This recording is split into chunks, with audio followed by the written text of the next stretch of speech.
Hey guys, and welcome to the finale of Arcade Spirits, the new challengers. You're probably wondering, what's up with that shirt? What is this shirt? First of all, it has my cat on it. It was a gift, okay? My mom got it for me.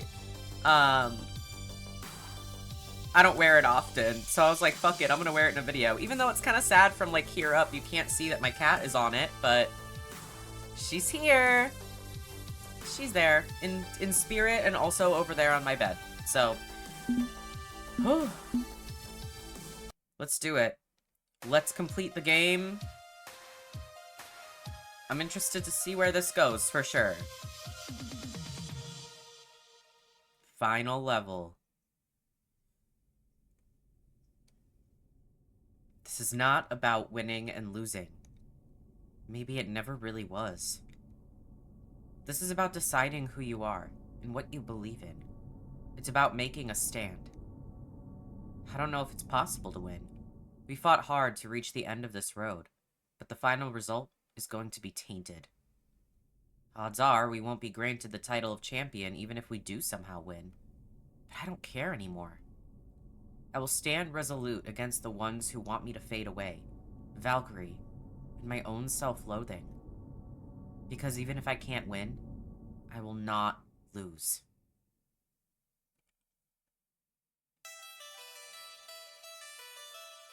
It is the distant future year 20-something, and we're apparently all that stands against the dark future of esports corruption. It's not exactly what I was aiming to accomplish when I started on this path, but you play the game in front of you, not the game you wanted to play. Valkyrie's forcing her Iris to cheat at FOD2, so she can rise all the way to the top. What's more, she's proven ready and willing to hurt anyone who stands against her. Naturally, I've chosen to stand against this.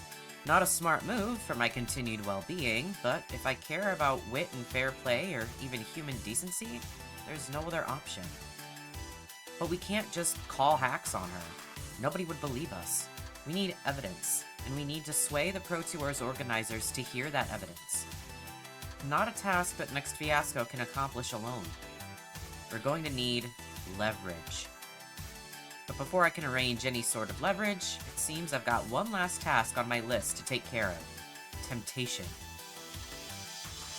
Here I am, in the belly of the beast, the penthouse layer of Team Play to Win. At the top of a skyscraper, as if attempting to rival Mount Olympus, P2W work and play and work, all under the command of one Victoria Proud. Valkyrie, coach, manager, owner. Cheat, swindler, arguably also an attempted murderer. And of course, our players have private rooms. I know most of your team are playing bunkmates to save money, but here we respect your privacy. And the view's terrific from up here, of course. There's also a hot tub on the deck when you want to relax after a hard day of training. We've got all the energy drinks you could want in our 7 different fridges. I nod along, only half paying attention to her sales pitch. Valkyrie arranged this meeting with me, and while I have my guesses as to why, she's happier to give me the tour first. None of it sways me, but I pretend to care as she lists the many perks of being part of P2W. Flexing her power and wealth before we get down to business. And of course, we're well stocked with products provided by all our sponsors, so we're never lacking for gear or snacks. I sense you're not amused by our humble abode. You want to get on with business, yes? Okay. Tour over. Let's talk. She pauses, letting the whole aura of the place sink in and entice me, before speaking. I invited you here today for one simple reason. I want to recruit you. What? I know. We've been at each other's throats since the start of this. We're destined to face each other in the finals, so you're thinking, why would Val extend the olive branch? I'll tell you. The fact of the matter is that you're going to lose the championship. Remember, I told you we'd beat you at Pengy Paradise, and I wasn't lying. This is no different. You can't win this one. This can't just be overconfidence. she's going to cheat. This time, we're ready.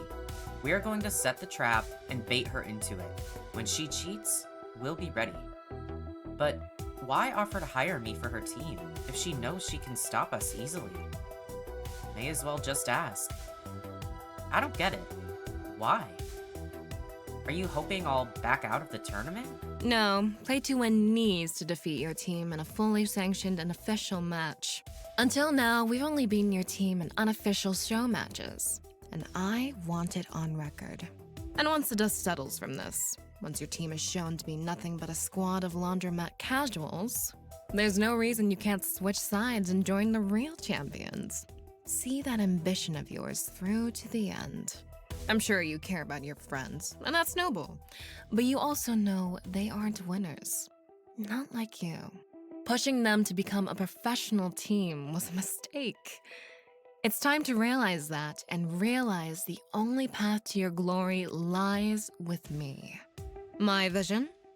After you lose the finals, your team disbands and you join me. Everybody wins. Sound good to you? I'm already where I belong. What, and work myself to death under your yoke? You're assuming we're going to lose. I'm assuming we're going to win. Nah, I'm already where I belong, with my friends. You've got a pretty clear pecking order in your mind of where my friends and I belong. But I don't care if I win or lose anymore. As long as I'm with my friends, I'm happy. Next Fiasco is here to stay, even if we never win a single match. I already have everything I want and need from life. You've got nothing to offer me. So, with respect, no. I'm not taking your offer. Well, that's disappointing. I thought you were ready to do what it takes to realize your dreams. The glory was never my dream. It just took some time to realize that. Fine. I see we can't come to terms. It's a pity, but I did my best. You can go now. This meeting is over. Obligingly, I turned to leave. But there is one more thing I could do. It's risky. It's possibly a terrible idea, honestly, but maybe it's the right thing to do? Offer her a chance to admit her cheating and give up. No second chances, she has to bring herself to... I don't want to tell her that we know she's cheating. Because then she's going to be extra careful. I want her to think that we're in the dark. Why would I give myself up like that? No. No second chances. She's bringing herself down. No, I can't offer her a chance to end her wicked ways. She's already done too much harm to let her skate on this. And if I made the attempt and she refused to do the right thing, it may tip our hand about the trap that awaits her. Exactly. Until we meet again, Miss Proud. This course was locked in long ago. Now, the only opportunity she gets is an opportunity to expose her own crimes. Provided we can set the trap properly without destroying ourselves in the process.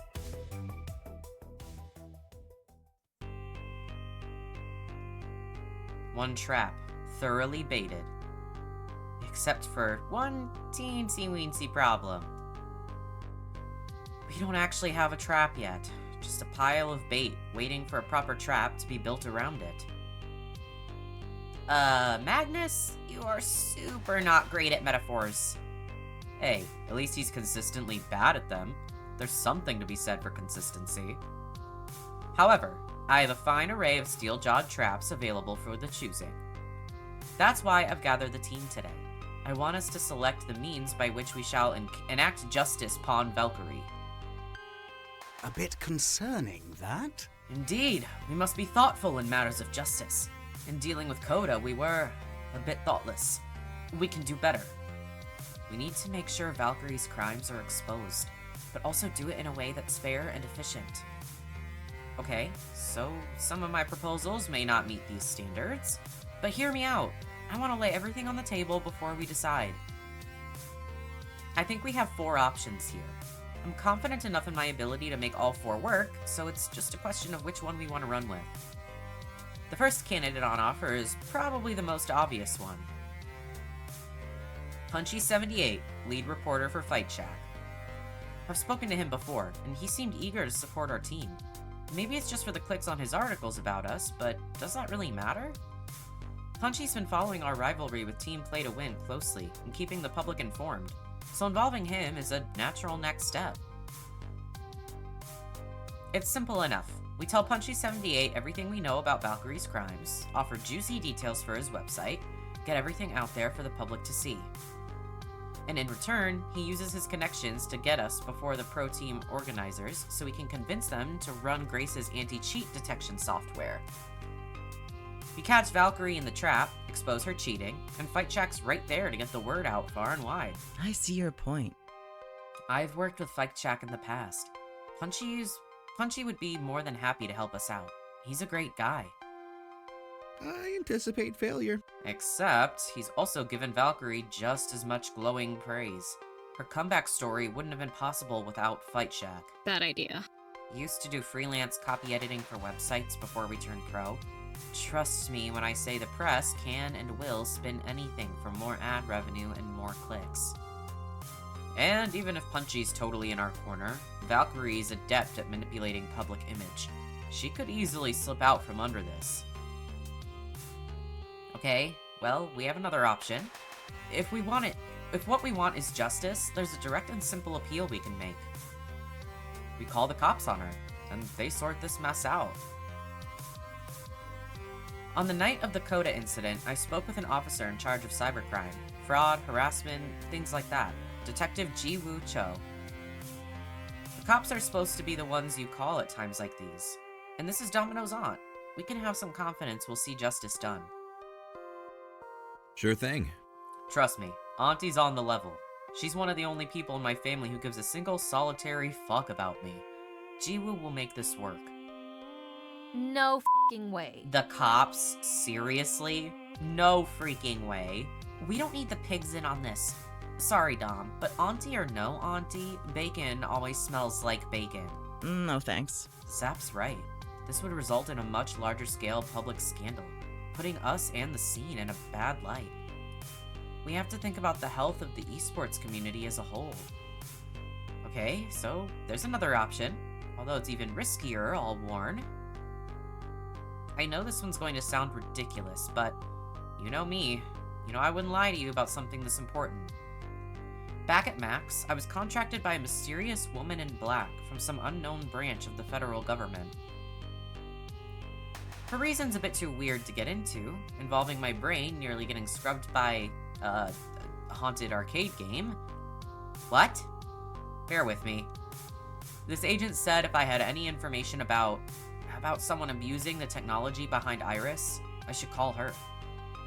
We know Valkyrie is manipulating her Iris to dominate the scene, cheating at contests and harassing her enemies into the grave, abusing the tech this woman is trying to control. This is risky. This is possibly the same one who shut down the Iris project because of its strange origins, but she is a strong contender for making this whole situation go away. Impressive.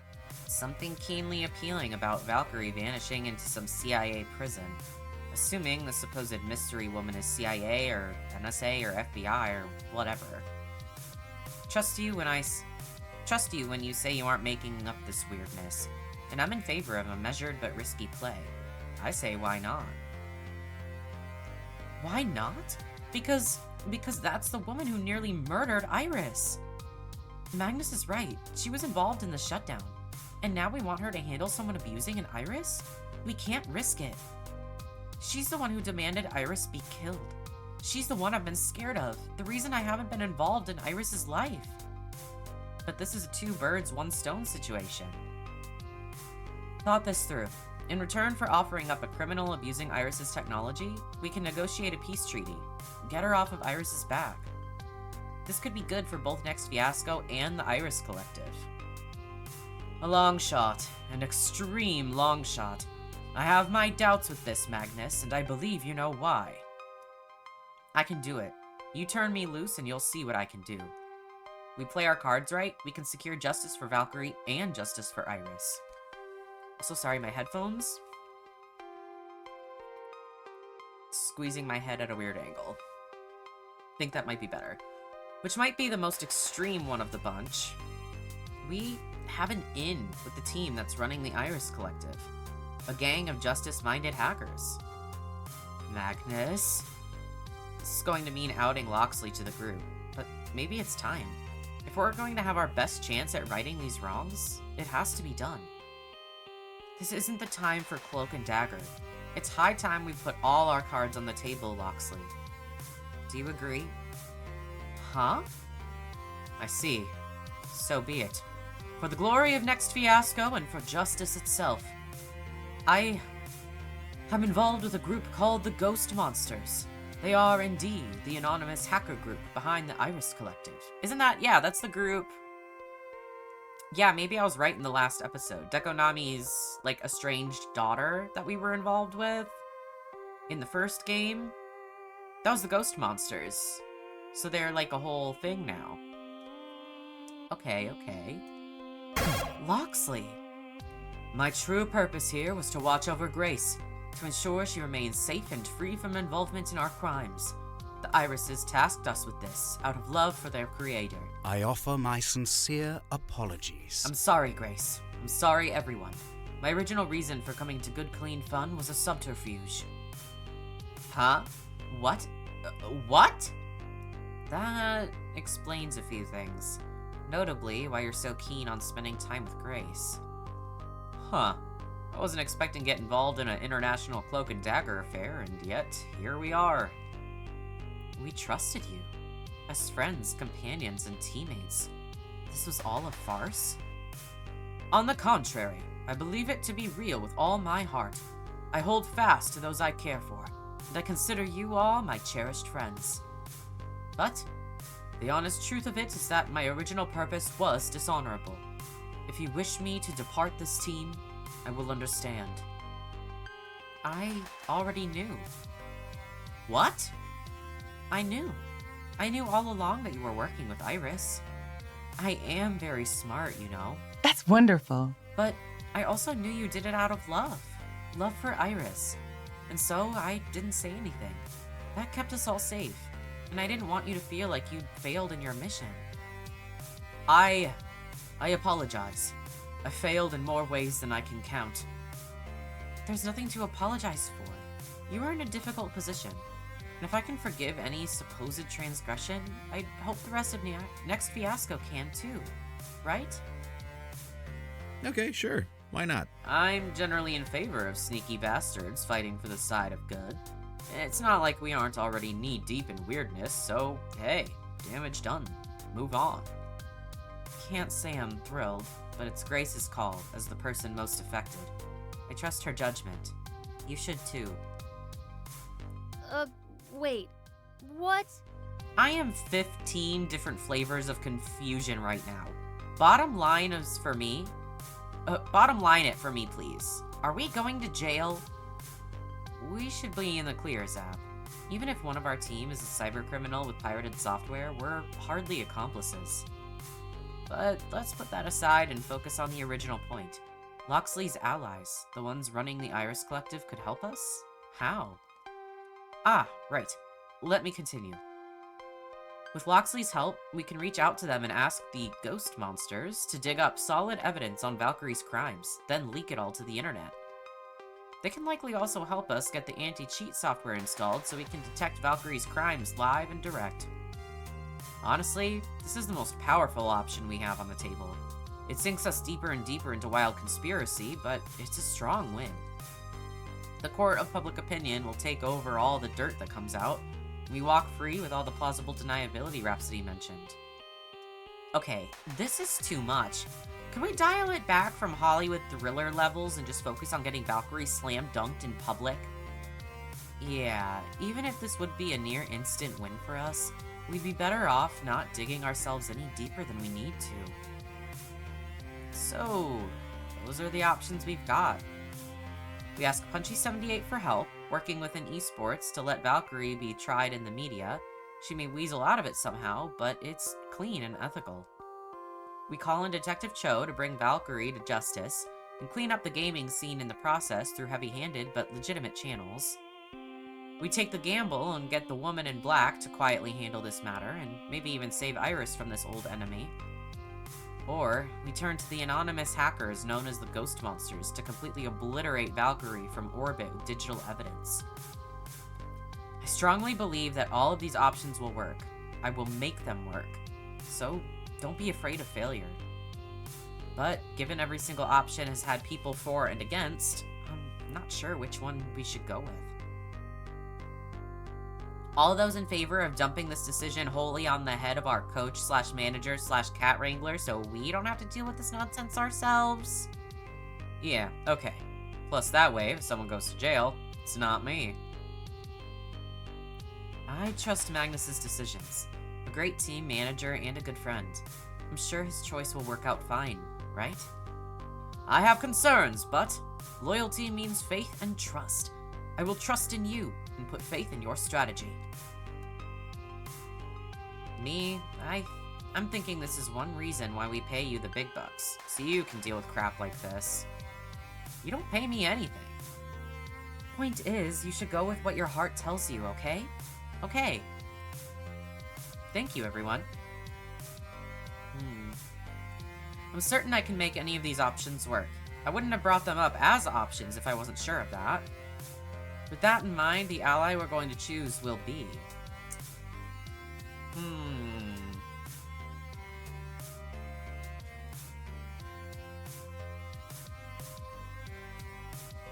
Need a drink, bro. I'm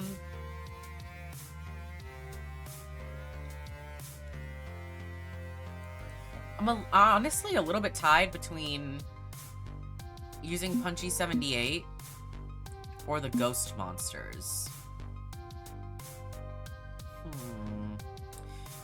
Because I do kind of agree that even though I think she should be, like, in actual jail,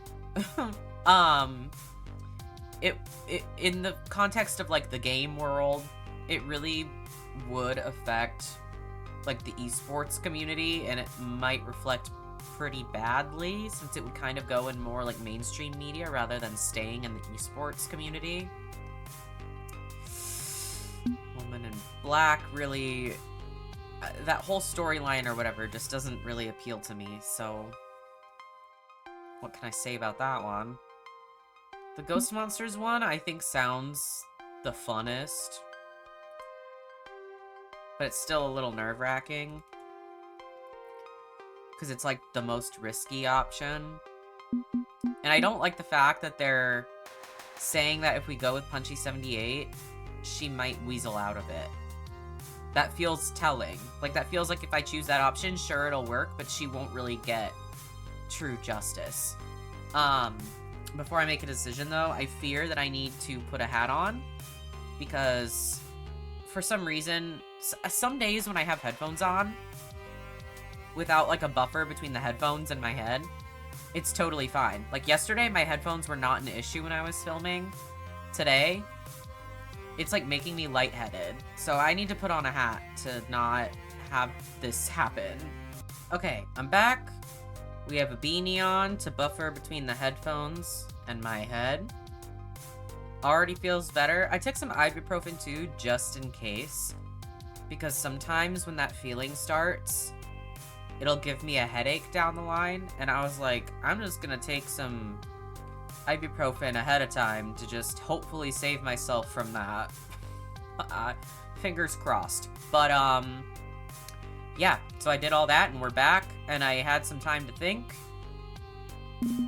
I think we're going with the Ghost Monsters. I mean, honestly, yeah, it sounds like the most interesting option, and I like that it's kind of the most chaotic, and it keeps stressing that any of them will work, so... fuck it. I think our best bet is Loxley's hacker buddies. All we need to do is expose her sins. They don't need to go through official channels to get that job done. That also gives us plausible deniability when everything goes down. We won't be the ones airing her dirty laundry.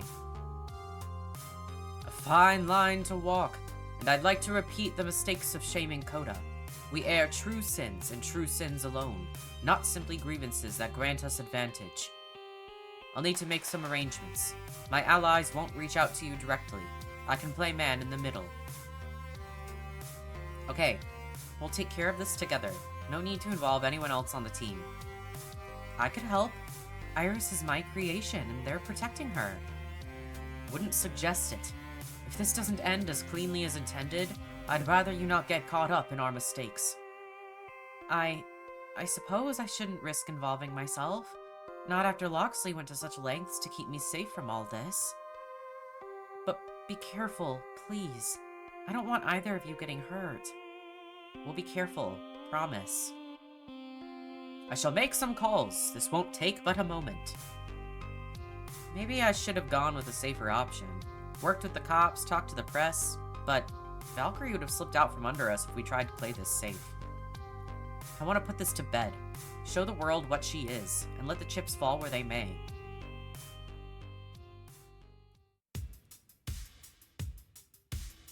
Within an hour, Loxley informed me that the meeting was arranged.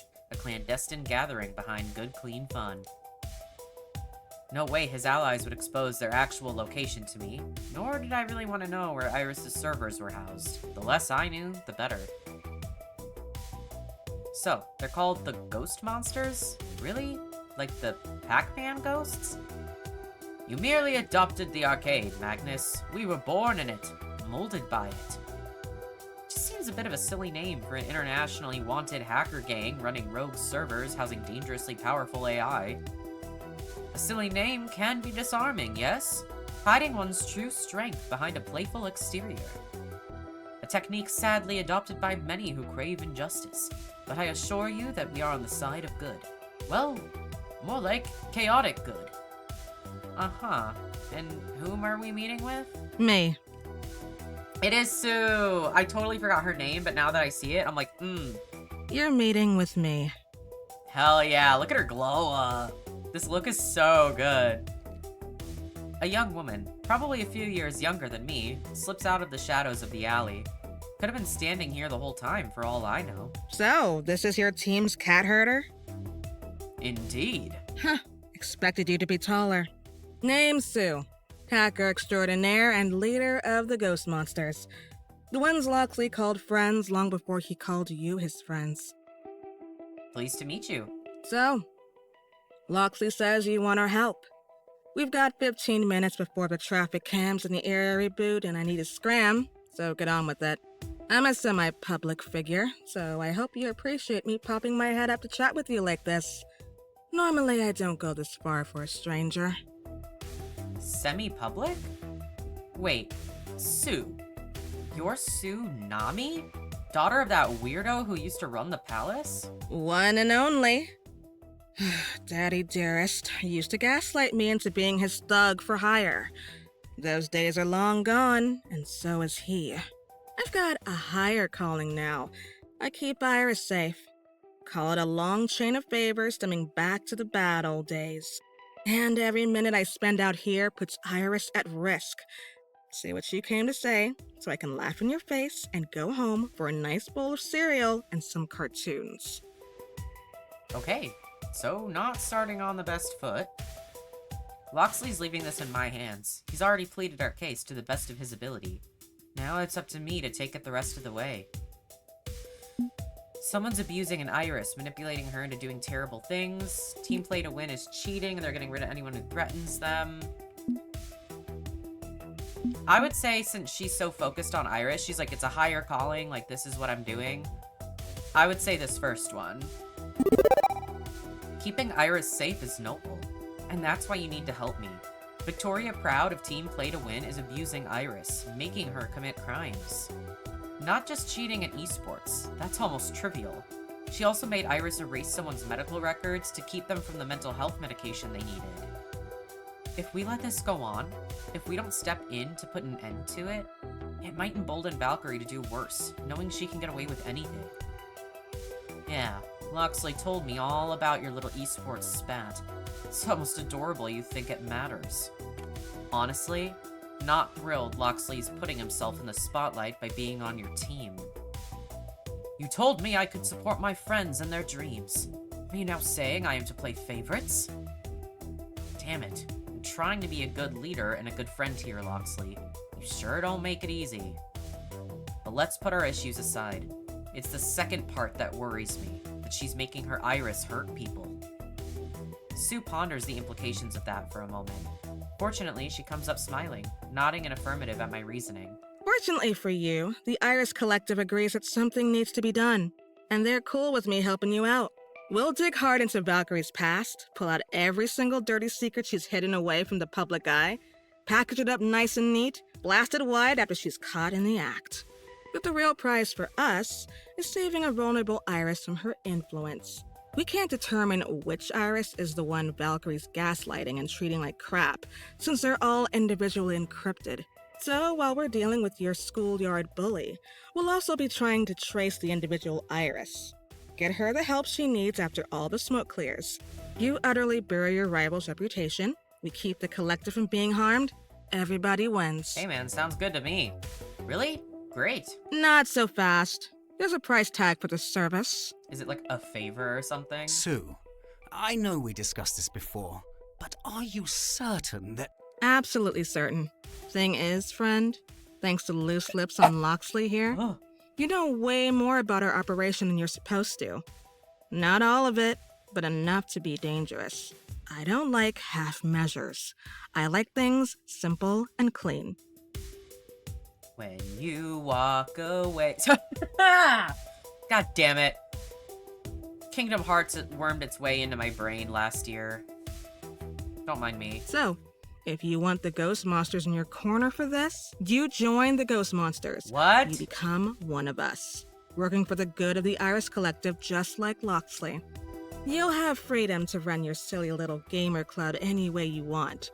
I don't care about that.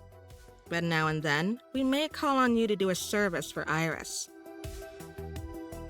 Okay, that's better than I mean... Won't always be easy. You'll have split loyalties just like Loxley, but at the end of the day, you'll be helping make the world safer for Iris to live in. And better for humanity as a whole. No more dipping your toe in this conspiracy when it's convenient for you. You go all the way or none of the way. So, we got a deal. Okay, this is not what I expected. But I've been wrapped up in this conspiracy since the day I approached Loxley, demanding to know the truth about Polybius, haven't I? If I didn't want to get involved, I could have let that slide. But I wanted the truth. And I wanted the full truth. I need to go all the way. In for a penny, in for a pounding. I'm ready to sign up. Not gonna make me assassinate anyone, right? Just engage in shenanigans? Let's say I agree, what happens if I change my mind later on and want out? I'm wondering that. Like, is this... Are you trying to hold this to me for life? Okay, let's say I agree to this deal. What happens if later on down the line I have a change of heart and want to leave the gang? Do you have a memory-wiping flashy pen, or do I just get garroted in my sleep? What? No. You just, like, leave. We cut off your access and you go. Of course, we ask you to continue keeping our secrets safe, but that's it. Why wouldn't you just... Why not just do that now? Whatever. People have left the ghost monsters before. Inky retired for a bit, worried about his little sister. Came back when she befriended an Iris to protect them both. Blinky, well, he was more into the street gang part than the hacker part, so when we switched to being full-time deep cover nerds, he bailed. And Loxley asked if he could be let go recently. Loxley? I was growing a bit weary of maintaining a double life, and felt I'd better be an honest man for the sake of next fiasco. But they know my secret now, and have accepted me, so I've decided to maintain dual citizenship. Good to hear it, my dude. Okay, if I'm allowed to back out if you ever violate my principles, I'm willing to help. For Iris. Wouldn't have it any other way. Guess this means you need a code name. And we're fresh out of Pac-Man ghosts. Ooh. I'm the Shadow. Call me Missing No. I'm an enigma and a riddle. Tomokaze. It's my main in FOD2, so it makes sense. Yeah, I suppose. Yeah. I think I like that the best. Let's go Tomokaze. She's my main in Fist of Discomfort too. Most flexible character in the game. Sure, that works. Very esportsy. Okay. Ghost monsters acquire Tomokaze, and you acquire all of Valkyrie's dirty laundry. We'll also help you get your anti-cheat software installed. Anything else you need while you're wheeling and dealing? You want a sandwich? I know a great sandwich shop. I'm good, thanks. Okay, I gotta bail before the CCTV cameras come back online. Loxley, you got it from here? I'll reconnect with you both in 1 month's time at the Pro Tour event. Indeed! Until then. I'll see you around, Tomokaze. Did I just sign my soul away? Granted, better the devil, you know. I was already involved in this mess thanks to Polybius. Maybe now, I'll get even more answers about what happened to me. And most importantly, we're all set for the Valkyrie takedown. 1 month of light training and prep work, and we'll face off against her. But this time, we'll be ready. In more ways than one.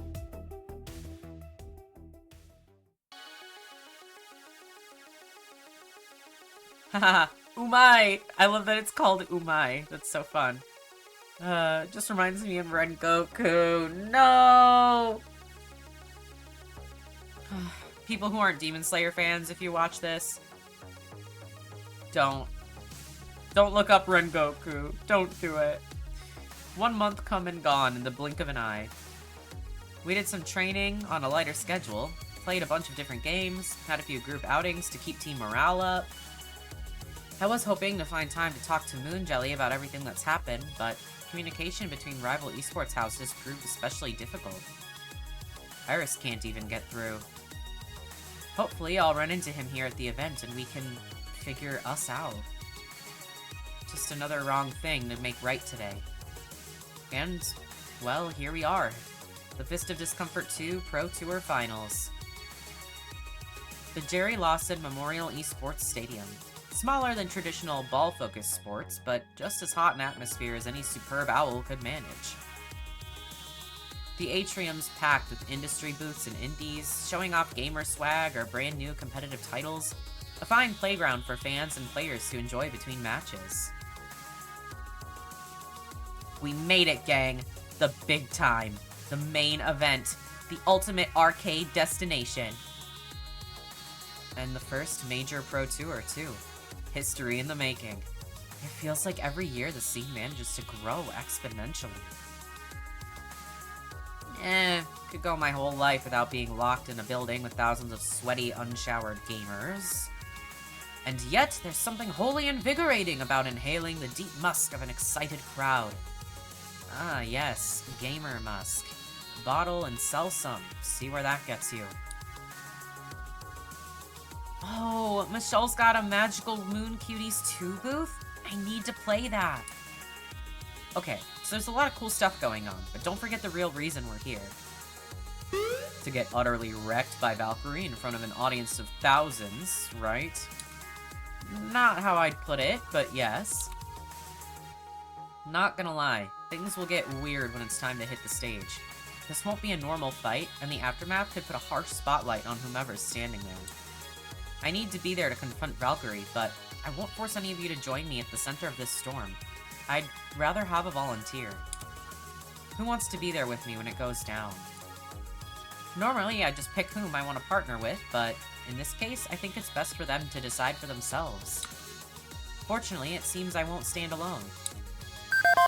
I'm very curious how this is going to go down.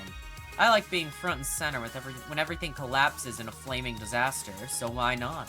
I'll join you at Ground Zero. Hopefully it'll be Valkyrie going down in flames, but glad to hear I've got your support. Okay, I'm going to officially register our tag team with the tournament staff, and then try to meet up with Sue. Everyone else, go enjoy the party. Domino and I need to beat 2 teams in the tournament to advance to the actual finals, so we can't quite party like you can, but you're not exempt from partying. This is a prime opportunity for fun. Take it. Zapper, I've got matches to win and shenanigans to plan. So, multitask. Don't let life pass you by is all I'm saying. Don't get so fixated on Valkyrie that you forget who you're trying to be. let's not see a relapse of training spreadsheet madness, October. Right. I'll make an attempt. With all of that settled, the team breaks up to go investigate the wonders on offer. Zapper's right. I know I'm going to be dunking myself into a shark tank later today, but I don't want to fall back on bad habits, focusing my whole life on accomplishment. I glance around the room, pondering what to tackle first, when I hear a beep from my phone. Well, I hear Iris saying, Beep beep. "Hey Iris, what's up?" "I know you're headed into some really stressful stuff, so I wanted to make a little recommendation to you. If you're ever in doubt as to what to do, remember who you are." "I'm Magnus October." "I mean in terms of your identity. You know, those intense identity situations I've been tracking. The ones where you can't take certain approaches that don't mesh with your personality. Yeah, I'm pretty bad at cracking jokes without them falling flat." "Exactly. I'm guessing you're going to run into some super intense identity situations real soon. Only one way through, using your best technique alone." That is a scary name. It's actually not that scary if you think about it.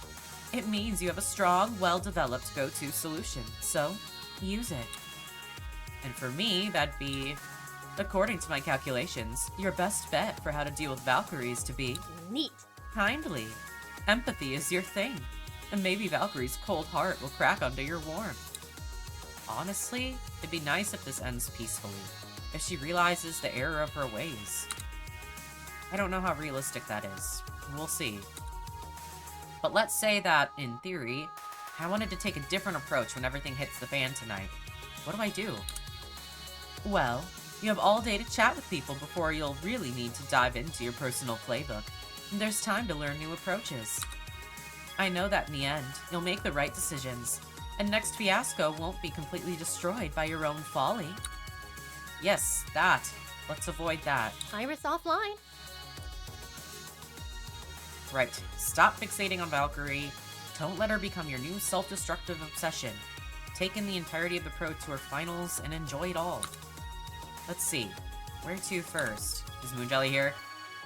Yes! It's time I finally confront my rival. Queen Bee is here also, my sponsor's here, Ben and Matt are here, and Hamza. Alright. Confront my rival. Moonjelly can't avoid me forever. I know for a fact he is here. The Pro Tour is huge, sure, but amidst all the surrounding booths, Team PTW has their own private chunk of it. They're occupying the C9 Esports gear shop, across the atrium. When you're the stars of the whole tournament, you need to have a home base to sell your swag, sign autographs, and just relax from the chaos that is a national tournament. I passed it on my way in earlier. It has Crimson Tiger logos and PTW banners plastered across the entire area. Crouching behind a nearby food stall, I eye the shop, looking for Moonjelly through its glass doors. But I don't see him in there. In fact, I don't see any of the familiar play-to-win faces. It's rather unoccupied right now. Half of me feels a wave of relief, while the other struggles with the anxiety to finally confront Moonjelly. As my inner monologue wars on against itself, there's a buzzing in my pocket. I pull out my phone and read the fresh new message. Magnus, you're so obvious just standing there. Sneaky, you are not. If you want to talk that badly, meet me in the back of the gear shop in 10 minutes.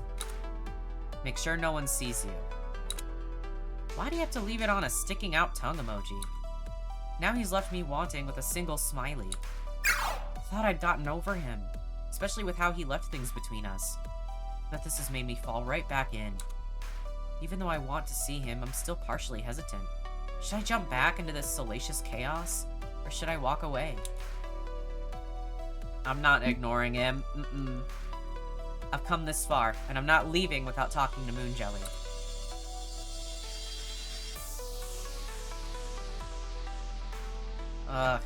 Longest 10 minutes of my life, I swear. I tried desperately to do anything else but think about Moonjelly and what I was going to say. But time's up. I take a deep breath and take a nice wide berth around the other booths. Inside the shop, it's fairly calm and quiet, and it feels like another lifetime before I see the doors to the back room of the shop open and Moonjelly's head peek out. He waves me over and I quickly dart in. Once the doors close behind me, Moonjelly instantly pulls me into a kiss. Our mouths can't fight the overwhelming thirst, and I greedily kiss him back. His hands grab at my waist, holding me against his body. My mind and body are a hurricane of thoughts and emotions. Yeah. Like I said, enemies to lovers, like, is it a little complicated? Sure, but whatever. I should be asking him about the cheating. I should be confronting him about the way he's toyed with my heart. But fuck it. This is what I want. I've thrown all thoughts of the tournament out of my mind, and it's entirely focused on Moonjelly.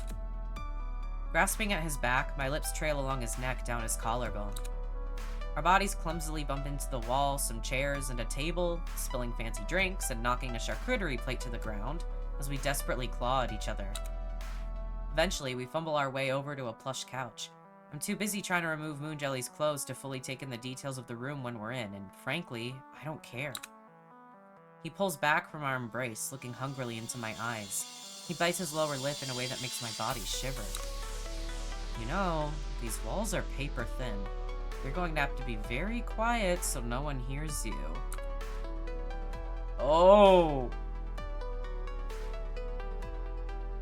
Go for it anyway, or not now? We really should talk!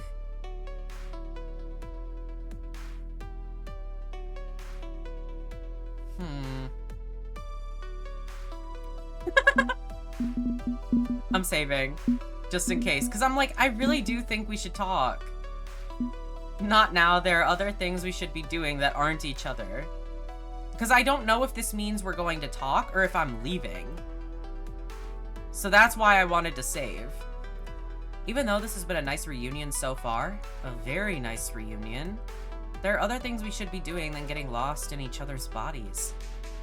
I gently push Moonjelly away from me, creating some space, and smooth out my newly rumpled clothes. It takes all my willpower not to kiss him again, but with composure, I address him. You know why I'm here, don't you? I have some guesses, and they involve me, my body, and my charisma. I mean, okay, that's part of it. We need to talk about a whole plethora of stuff. But first things first.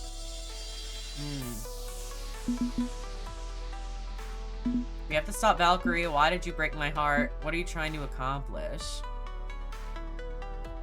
Yeah, what are you trying to accomplish? Listen, I can't claim to know why you're doing what you're doing with Valkyrie and my heart, but I can at least ask you why. Why are you still with her? We know everything she's done. We figured it all out. We know about her and Coda.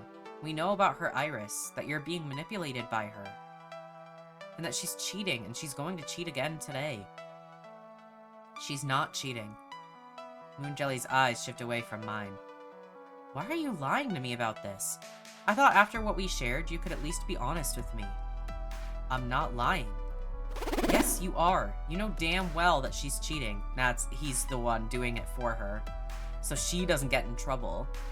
We've got a plan to get the proof we need, and when that comes to light, you could end up cast as her accomplice. Can't you see that I'm trying to help you?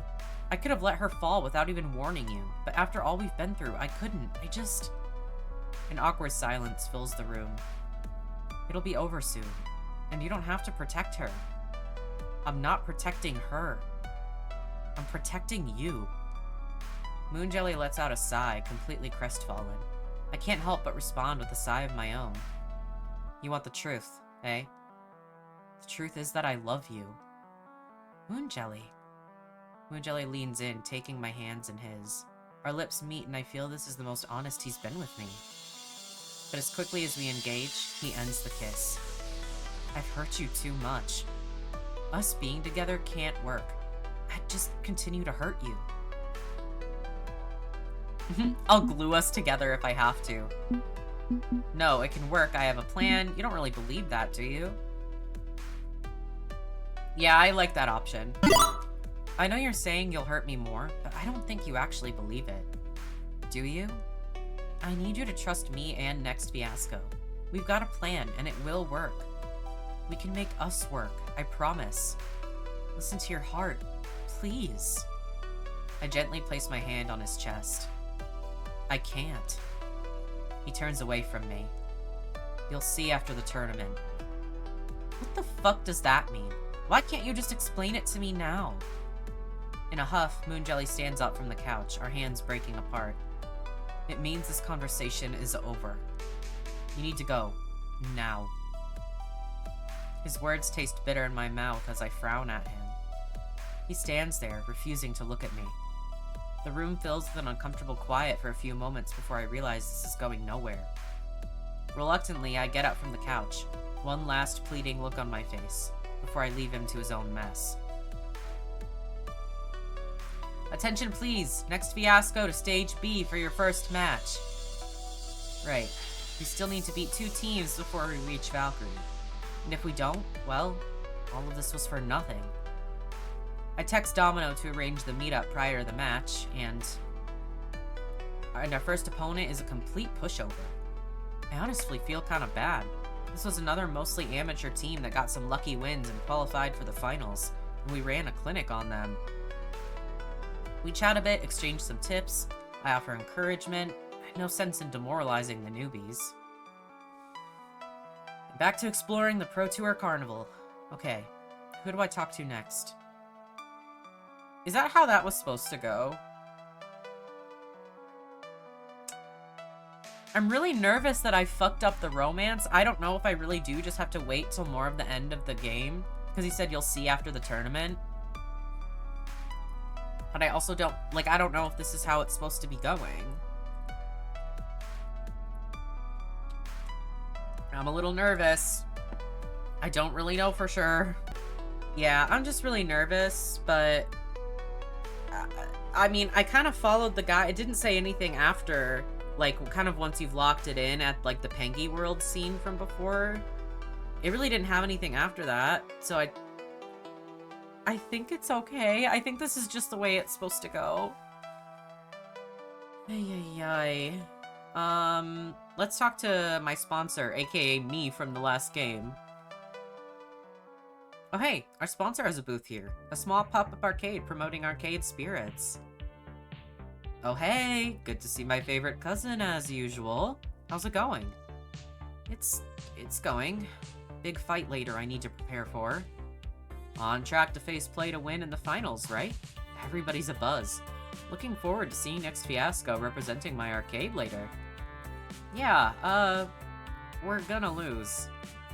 Well, that's a defeatist attitude if I've ever heard one. No, I mean, okay, keep this quiet, but she's going to cheat. She cheated against us at Pengy Paradise. Oh jeez. So you're saying you're going up against a seemingly unstoppable rival using underhanded tactics to crush your underdog group of friends? I know it's a bit of a stretch to believe, but no. I mean, the same thing happened to me in my arcade. I'm kind of amused by the parallels. When Dekonami stole my first arcade out from under me and tried to smear the reputation of my second one, I fought back, and I succeeded. If you're cooking up a scheme to pull your own team out of the gutter, you've got my full support. And win or lose, we'll still support you. Thank you means a lot to me. You might regret this if it goes badly. Win or lose, okay, but we're winning this one. Yeah, I'm just gonna say thank you. That means a lot to me and my friends. You stood by us through the weirdest, wildest part of our young careers in esports, and that means a whole lot to me and everyone close to me. Thanks for your support. We'll do you proud in the end, we promise. You're doing me proud already, so hey, job well done. It's a difficult industry to be in if you want to stay positive. Many unpleasant factors to contend with, so hats off to you if you're managing. And don't forget, this is about more than me and you. It's also about Moonjelly, right? You hold tight to that love you found. It'll steer you true through any waters. Ah, thank you. That love means a lot to me. Teo danced his way into my life, and I've never been the same. He's passionate and thoughtful, always looking out for me even when I can't look after myself. We're planning on taking a nice relaxing Caribbean cruise soon, and I'm excited to soak up some sun and hang out on the beach with them. To be able to love someone fully is so important, and Teo will always be that someone for me. Okay, I should get back to work. Gotta promote the hot arcade action on offer at Arcade Spirits. Gotcha. Have fun arcading. It's good to know that he has my back, no matter what goes down with Valkyrie. Attention please, next fiasco to stage A for your second match. Okay, the first round was a bit of a pushover, but don't get cocky. The next team could halt our road to fighting Team P2W if we aren't careful. They put up a hard fight, a team of pros who have been around the touring circuit longer than we have, but we squeak out the win. It seems the last month of light training was enough to keep us sharp, because we overcome them in the end. Handshakes and good feelings all around though. Not all veterans are salty, spotlight hogging types like Valkyrie. With that fight complete, we're locked in for the finals against Team Play to win. It's done. I think I have time for one more run exploring the Pro Tour offerings before I need to start looking for Sue. Who do I visit next? Queen B, Ben and Matt, or Hamza?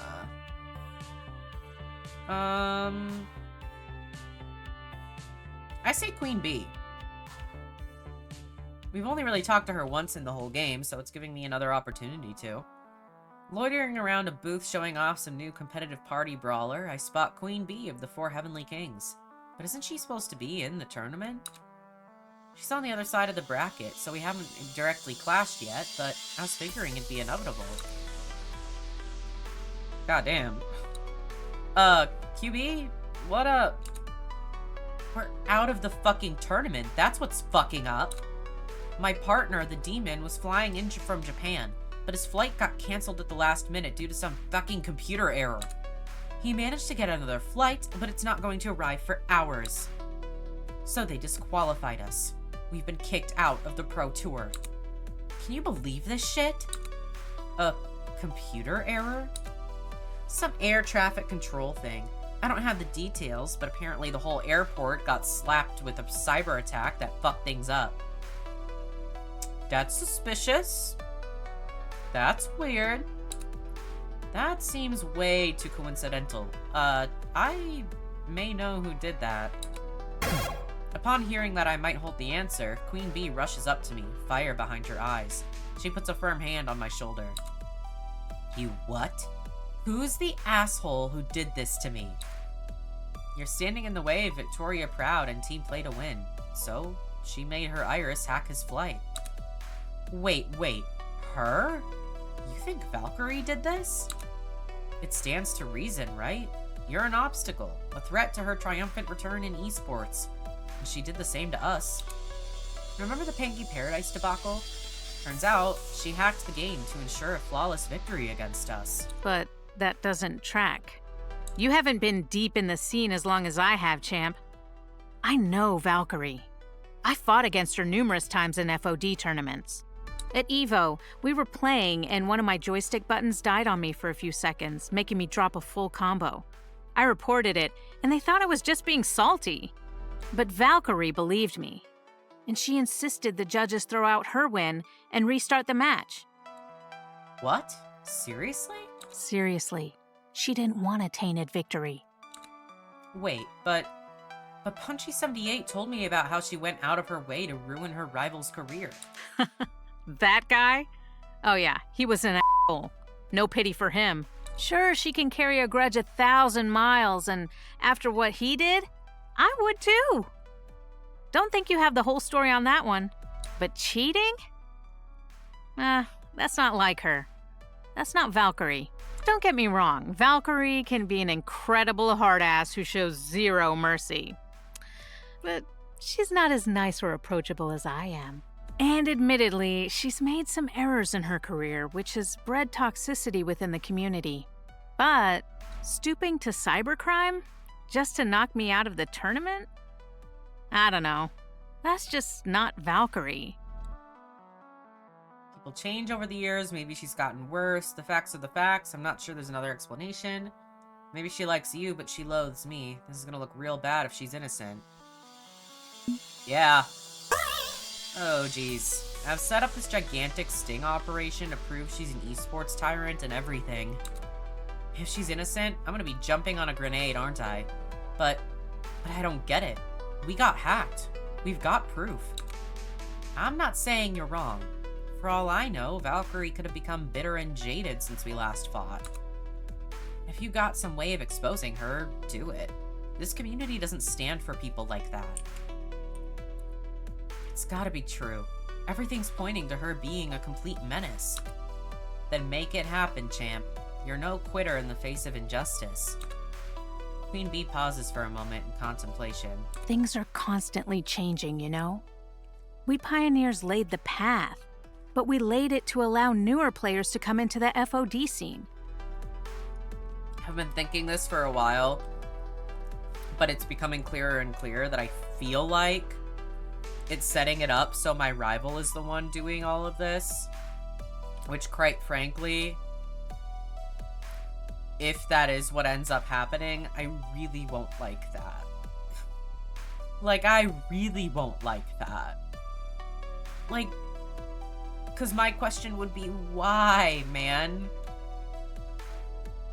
Why? Like, the fact that we can romance them and stuff, and it's like, but they could be the one, like, doing all of this. I get what they're going for.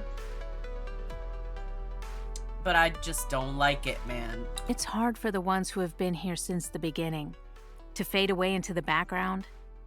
Old instincts to cling to the fame and thrill we love are strong. Unless it's like a plot twist and it's completely someone else that I am not guessing or something, which, like, that could totally be it, but I guess we'll see. So I get it. I get what Valkyrie might be feeling. But this isn't the way. We should be able to leave the scene while inspiring others. Not end it all going down in a f***ing mess of flames. Champ, make sure you don't let it end like that. I promise. Queen Bee huffs and storms away, clearly still frustrated by everything. I let her go. No worries, just a big ask from one of those popular FOD players. I push the feelings away. I can't dwell on this now. I have other things I should be doing. Hang on, we're nearing the finals and I still haven't heard from Sue. If we're going to get Grace's anti-cheat software installed, if we're going to trap Valkyrie when she goes after us, we've got to get that done soon. Fortunately, just as I'm pondering that, I get a text message. Tomokaze, meeting arranged. Backstage green room area 2 minutes from now. Hurry. And then the text deletes itself off my phone. Guess that answers that. Pocketing my phone, I flash my backstage pass at the security guards and make my way through to the catacombs behind the scenes of the Pro Tour.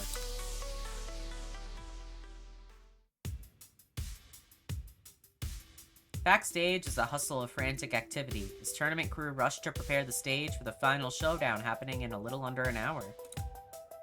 Thankfully, nobody is paying attention to me, which means I can carry on some cloak and daggery type meeting. But it also means that people constantly bumping into me as I look for my ally.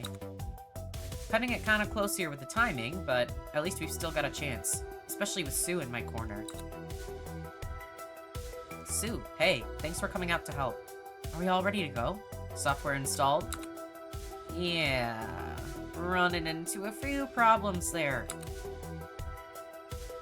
Oh, good. Now there's 2 of them. They're multiplying. If you're here to complain about how OP Akari is, save your breath. She's perfectly balanced in the wider scope of the whole roster. We're not here to whine about your fighty time game. Then, what? Are you my personal assistants for the day? I need tea. Chamomile tea. Just plain-ass chamomile tea. None of those fancy herbal blends. I don't even need a proper introduction. I know exactly who this is. Jason Takeshi, lead developer of the entire Fist of Discomfort series since its inception. Notoriously reclusive, hates giving interviews, hates talking to anyone, seemingly hates existence itself, but a brilliant game designer and pure mastermind all the same. I was hoping we'd be working with some lower-level peon in the mighty apparatus that keeps esports going, someone more easily convinced, but it seems that Sue took me all the way to the top of the food chain to plead my case. Great. Just great. So, I wanted to let you know that Valkyrie's cheating. Vicky doesn't cheat. Believe it or not, I've known Vicky since she was a little brat running around my favorite arcade. It's one of the reasons I can call her that instead of her silly Valkyrie gamertag. Oh, great. He knows her. Oh, man. And she's annoying, okay, but not a cheater. That's not the Vicky I knew. Hate to say it, but that little brat grew up to be an even larger brat. She's cheating, and we have proof. She's using a software app on her phone to hack into FOD2 games remotely, modifying the code to make her easily win her matches. There's also the not-so-small matter of cyberbullying, harassment, possibly attempted murder, and... You're kidding me. Seriously? This is seriously what you're wasting my time with. While I'm running around trying to keep this whole event from collapsing on itself? Nobody can hack FOD2. I wrote its security systems myself. The USB ports and the Wi-Fi are locked against unauthorized access. She's found a way. She's got a way of doing it. Trust me. Trust the newbie on the scene who lost his spotlight recently and would do anything to get it back. I think you can see why I'd be doubtful. Vicky's hardly a friend, but she's no stranger to me. You, on the other hand, are a stranger. Not gonna buy into this just on your say-so. Unless you have solid reasoning why I should take this seriously. Damn it. I can't go into extensive detail about Iris or I risk the entire Iris Collective being exposed. How the heck can I sell this without being able to give him all the facts? She's a bad influence on the community you've created. When you want to know if someone's cracked your uncrackable game. Valkyrie is a criminal. I'll stake everything on that fact. Okay, fine. Have fun dealing with your 0-day exploit in the wild. I'm out. I'm a little more inclined to do the first one. She's a bad influence on the community you've created. I can prove that to you. Team play to win encourages bad behavior in your community. You know this. They're at the heart of plenty of unpleasant incidents, only one of which involved us. At the beating heart of that toxicity lies Valkyrie. She's using every dirty trick in the book to make sure her bad attitude continues to infect esports. If you give me a chance, I can prove to you that she's gone way too far. It's finally time to clean up the scene. I'll admit, I never liked little Vicky Proud. I don't like what she's become either. But I'm a damn software engineer, not a community manager. I've got my hands full keeping the game going, much less playing tone police. I hire people to do that for me. Except she's creeping on their territory and yours by hacking your code. Corrupting and criminal. I'll admit I'd be more than happy not to have play to win stinking up the joint. But if my wishes were horses, I could open a glue factory. Oh, for crying out loud. We don't have time for this shit. Jason, you use an Iris, yeah? Considering she's an illegal app, I'm not gonna confirm or deny that. Well, you let my companion here install this anti-cheat software. It'll be a win for irises everywhere. Indirectly. And I can see to it you reap the benefits. Want your runtime in the Iris Cloud boosted? Really make her a high-performance app for your high-performance coder lifestyle? Maybe it can be arranged. If you play ball. Curious how you could possibly arrange something like that. Who are you anyway? I'm the one telling you how this goes down. You're with the ghost monsters, aren't you? What? I know more than you think I do. And I know more about Iris than you do, for that matter. I knew her when she was a flesh and blood human, for starters. What? What? Summer of 1990-something, long before Fist of Discomfort. I was her friend before you were, before someone copied her metadata to make an app. All we had was one summer together, one big arcade project we worked on, one more quarter to drop in the Funplex's coin slot. But that's another story entirely. I'm kind of up to hear the bedtime story, actually. So go read a book. And just because you're working with the Iris Collective doesn't mean I need to throw a monkey wrench into my game on your behalf. Ask your Iris if you should help us. She'll give you the thumbs up, I'm sure of it. What do you say? Ugh, I don't need these complications right now. Cheaters? Seriously? You know what? Fine. Whatever. Go for it. Why not? Let's just completely abandon the idea of playing games for fun. No, they have to be a lifestyle. The kind you lie, cheat, and steal to get ahead in. You know why I made the original Fist of Discomfort? Back when I was a teenager, my friends and I made an amazing arcade game. But while they went on to better things, I got stuck grinding a business software day job. That boredom drove me to pull my FOD prototype out of mothballs, try to realize my dreams like they had. I was tired of coding spreadsheet software, and an arcade game that requires you to think sounded fun. That's all it was ever meant to be, something fun. I never wanted it to be the ridiculous monster that it's become. But no, because it turned out to be a profit fountain, I'll be cranking out sequels until the heat death of the universe. And now we've got people hacking my game just to get ahead, so they can get their hands on a shiny gold trophy. It's not even real gold. It's gaudy costume jewelry crap. So, can we go ahead with the anti-cheat software, or...? The company's leaning on me to make the game bigger every season, and sponsors lean on me to change it this way and that, and now teams are asking me to install weird software. Sure, fine, whatever. It's not like it's even the first change I've had to make to the game today alone. Okay, so we can go ahead. Thanks for your... Wait, we're not the only ones to ask for a change? I just got an email from our sponsors demanding we force the players to use their branded joysticks for the final round. I thought the whole point of the USB ports was to let players use whatever they're comfortable with. But who cares about consistency? Sure, let's disable the USB ports and force players to use the built-in sticks.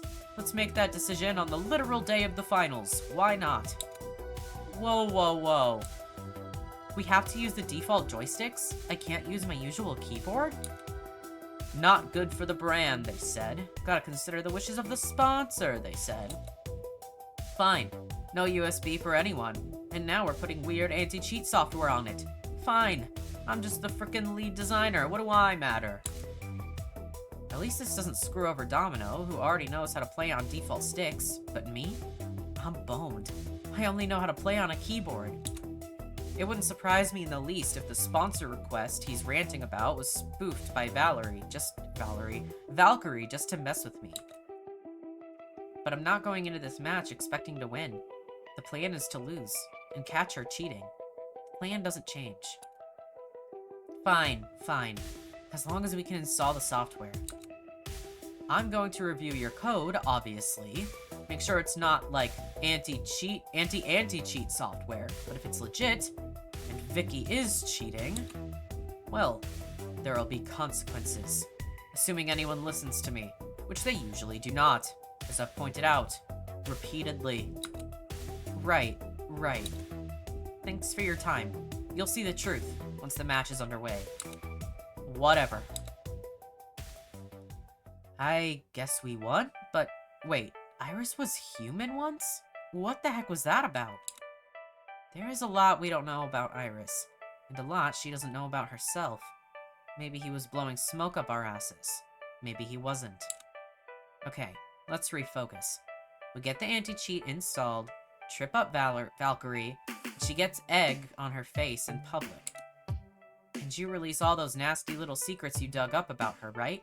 All the terrible things she's done? Okay, so, don't know how to tell you this, but she doesn't have any seriously nasty little secrets. What? It's not from the lack of trying. We can pull skeletons out of any closet, provided, of course, that the skeletons actually exist. Valkyrie doesn't have any. She's never even jaywalked, clean living, and no secret sins to speak of. But what about the cheating? What about Coda? All we know is someone did some hacking. Not that it was her. And while she certainly pulled some scummy moves, like stealing your sponsor, she's never broken the law. Don't get me wrong, Valkyrie is a narcissistic sociopath, and we certainly dug up a lot of ugly words that have come out of her mouth More than enough to pillory her. But a cheater? A killer? It doesn't mesh. I hate to say it, but she might not be the villain you think she is. That can't be right. We know what she did to us. We know what she did to Coda. Chill, okay? We've still got the trap. So step into it, and then we'll have something we can work with. Right. We're all set. Everything's fine. Fight goes down in 2 hours, yeah? I'll hang around in the background until then. Keep cool. We'll get this done, Tomokaze. But Punchy78 says she was petty and vindictive. And we know we only lost because of the cheating, so 1 + 1 makes 2, right? If it's actually Punchy78 doing the whole thing or whatever, I'm gonna be like, okay. Sure, man. Plot twist for the sake of plot twist. I'd rather it be Punchy than my rival, though, so. We'll see. Queen Bee said she was petty and awful, but not a cheater. And this didn't add up in her view. We're fine. Everything's fine, like Sue said. We'll get to the bottom of this, one way or another. Okay, 2 hours until things get weird. Until then, we're just an ordinary esports team and not a shadow conspiracy to attack and dethrone God. What do ordinary esports teams do in the run-up to a major match? Well, either relax or talk strategy. Hang out together, basically. Wow, it's crowded back here. But hey, time to get this band back together. One last time. It's not like we're disbanding after this. No, but we also don't know what's going to happen after everything hits the fan. So hey, let's share some friend time before that happens. Indeed. Even if only 2 of our number will be on stage, we are 7 strong and roll 7 deep. Let it be known. Pretty sure folks know that by this point, Loxley. Feel like we should be distributing mugs of mead before marching off to war or something. I have these Crimson Tiger cans I swiped from their booth, if it helps. Hard pass, Domino. But spending time together before battle, that's more my style. It would be nice to have a quiet moment with friends before everything goes sideways. Plus, Iris mentioned I could switch up my strategy if I practice some other approaches. This would be a great opportunity to do that. I bet I've got time to hang out with everyone if I want to. I've been going out of my way to foster friendships, so I may as well keep that rolling. Okay, let's just start from the top. Zapper's so excited, she's practically vibrating. When I even glance in her direction, she takes it as a signal that it's go time. Aw, yeah. This is it. This is the big time, isn't it? Backstage at the Pro Tour, we made it. Except we're here as part of an elaborate sting operation, not for an actual realistic competition. Ugh. Look, I'm busy vibing on the intense excitement in the air. Just let me have this, okay? It's not what I wanted it to be, no. I wanted to be here, ready to kick some ass, ready to show the world what I can do on the greatest stage of them all. Well, this sucks. Instead, we're lambs for the slaughter. That part feels bad. We're doing some good for the scene. Always next year's Pro Tour. We'll be the heroes. Yeah, there's always next year. Okay, so the Pro Tour for 20-something is going to be a mess. Nothing we can do about it. But the Pro Tour for 20-something could be ours. We'll have another shot at this in 1 year's time. And with P2W out of the mix, it'll be a clean shot all the way to the top. Only so many years left before our youthful reflexes start going to poop. Sooner is better when it comes to arcade glory. I'm not saying I'll wither away in 364 days' time, just, I got my hopes up, you know? When you first showed up, all full of ambition and dreams. She offers me a bright smile. Everything we've done leading up to this point, it's been pure gravy. We fought L7, we raided Max and scooped up a new sponsor, we partied hard at Pengy Paradise. Regrets? Mistakes? A few. But I learned from mistakes. So it's all valuable to me, the good and the bad. Hey, thanks. This has honestly been the most interesting year of my life, and I'm thankful for that. You made it a fun one. Aw, shucks. I'm just me, you know? A manager, a coach, a player, a cat wrangler. I can only manage maybe one of those, but you swung all four.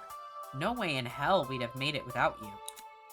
I talk a big game, but I'm no strategic planner, and I damn well know it.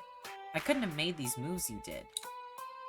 So if the whole thing crashes and burns and sinks into the unforgiving icy waters of the Atlantic Ocean, I'll play trumpet while we go down and salute you with my last breath. I'm the king of the world! Okay, let's not infringe too many copyrights in the name of a gag. You ready for the fight? Even if you're destined to lose, you need the right mentality. You need to be ready to stride out there and represent. I mean, yeah, I'm ready. Basically. Basically is not good enough. I want you fierce. Can you do this? Can you make it happen? Yeah. Can you destroy all P2W is built, riding your atomic bomb straight into the ground, screaming in joy the whole way? Yeah. Awesome sauce. Are you Death, Destroyer of Worlds? I am Death, Destroyer of Worlds. Okay. You're ready. Later. Now go out there and burn so brightly the gods are forced to sit up and take notice. Zapper out. She backs away dramatically, never breaking eye contact, until she turns a corner and strolls off to the bathroom to go pee. Nothing like a good Zapper speech to put me in the right mood for losing in spectacular fashion. Could always stand for a bit more motivation, though. Whom do I talk to next? Let's talk to Grace. Grace is wide-eyed with wonder, watching the backstage mechanisms of the world's most important esports event. She barely notices my approach. That's wonderful. So many people working together to make this all possible. Isn't it amazing? It's really a testament to what we can do when we cooperate to bring something beautiful into this world. It's an esports tournament. There's literally hundreds of these all over the planet every year, big and small. I know, and that's beautiful too. Not everybody creating one of these events is doing so out of a commercial sense of solidarity with the arcade community, and the participants often only care about personal glory. But this wouldn't be happening at all if not for the love of arcades and video games as a whole. There's good and bad, but I choose to focus on the good. I'm so happy we could be here now, in this moment. I know it's not everything you hoped for when you joined us, but it's not how I imagined it'd be, no. But I'm past feeling like winning is the only thing that matters. What we do here today is going to be important in the long run, not just for next Fiasco, but for everyone. Exactly. And I wanted to thank you. You, personally. Not just for letting me be a part of this. I didn't let you do anything. You are a part of this. Well, yeah. Yeah. I am absolutely a part of this because I chose to be. But you presented me with that choice. Before next Fiasco, I was content to aimlessly tinker and play, unsure what my future would be. I'll admit, I was avoiding the outside world. I'd grown up inside a bubble, and even after breaking out, I'd simply found a new bubble to enjoy. Now, I know my future. I'm not turning away from the world. I'm breaking out of all my bubbles and looking ahead. Thank you so much. So, thank you for helping me find my ambition. Thank Iris.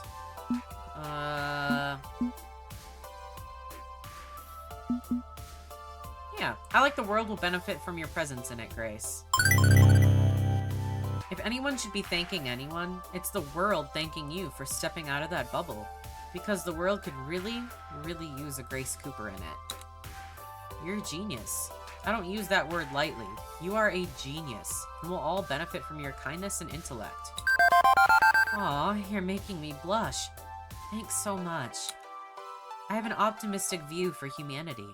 We aren't destined to destroy ourselves. We can pull ourselves from these messes we're in. And I'll happily do my part in making that happen. I'll admit I'm glad I'm not up there on stage with you today, though. This could get a little weird. And even if I'm daring to stand on my own 2 feet, I'm still a bit antsy about my family noticing the weirdness I'm involved in. Don't worry, Grace, I've got this. You'll be out of the spotlight. Okay, but you be careful. I don't want you getting hurt. Good luck, friend. Alright, Rhapsody. While everyone else is in awe and mesmerized by the inner workings of the Pro Tour, Rhapsody is calm and collected like always. They're used to all this from the casting and tournament stuff they do. So, do all backstages look the same? Yeah. Pretty much.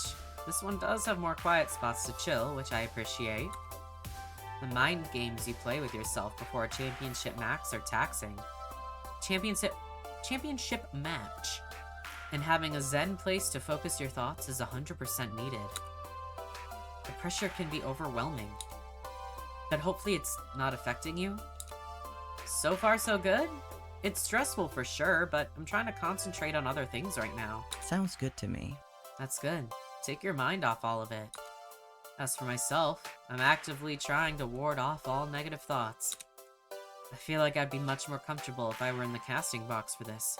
It's strange. Yeah, part of me still can't fathom all of this.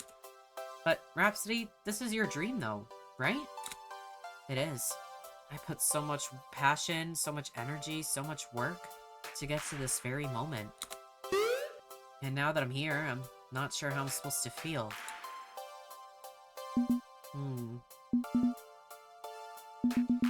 Feel however you want. There's no right or wrong way to feel. Whatever the feels, be true to yourself. Yeah, there's no right or wrong way. Everything you're feeling is appropriate. There's no wrong or right way to experience this. So, it's fine that I have a huge knot in my stomach, my mind is in mild panic, and an overwhelming, paralyzing fear of failure looms over me. I also feel proud to be here, and ready to fight for whatever happens next. The joy of complicated feelings. The human mind is so intricate, it can hold all these things in the same thought. It's all completely understandable. I see your point. And you're right. No matter what I'm feeling, I've learned to be okay with it. I tell myself to respect and acknowledge those negative emotions, but not let it overwhelm me. I can curb my excitement and eagerness so I can keep a level head. I'm in control. My mind is the one directing things, not my heart. That's a great way to look at it. After all, you've got the best mind I've ever met. You flatter me. Go on. I will! Your analysis and attention to detail are unmatched. You've been essential in the growth of Next Fiasco, and with your guidance, we've all grown in skills. Okay, enough. I can't deal with all these kind words. Just one more. And without your diligence and research, we wouldn't be about to unleash this truth bomb onto the entire esports world. We still have some work to do before that, however. I just hope it all goes according to plan. I have faith in us. True. We've done all we can to get up to this point. There is no point in worrying over it. All we can do now is wait. I'm happy to be here with you for it. You're an amazing friend. As are you, Rhapsody. Catch you later. Alright, it's time to get pumped for what's coming next. I'm afraid I have to abandon you for my favorite K-pop bops. I nod to Rhapsody as they put their earbuds in and start bobbing their head to the tunes. We part with smiles. I need a drink, bro.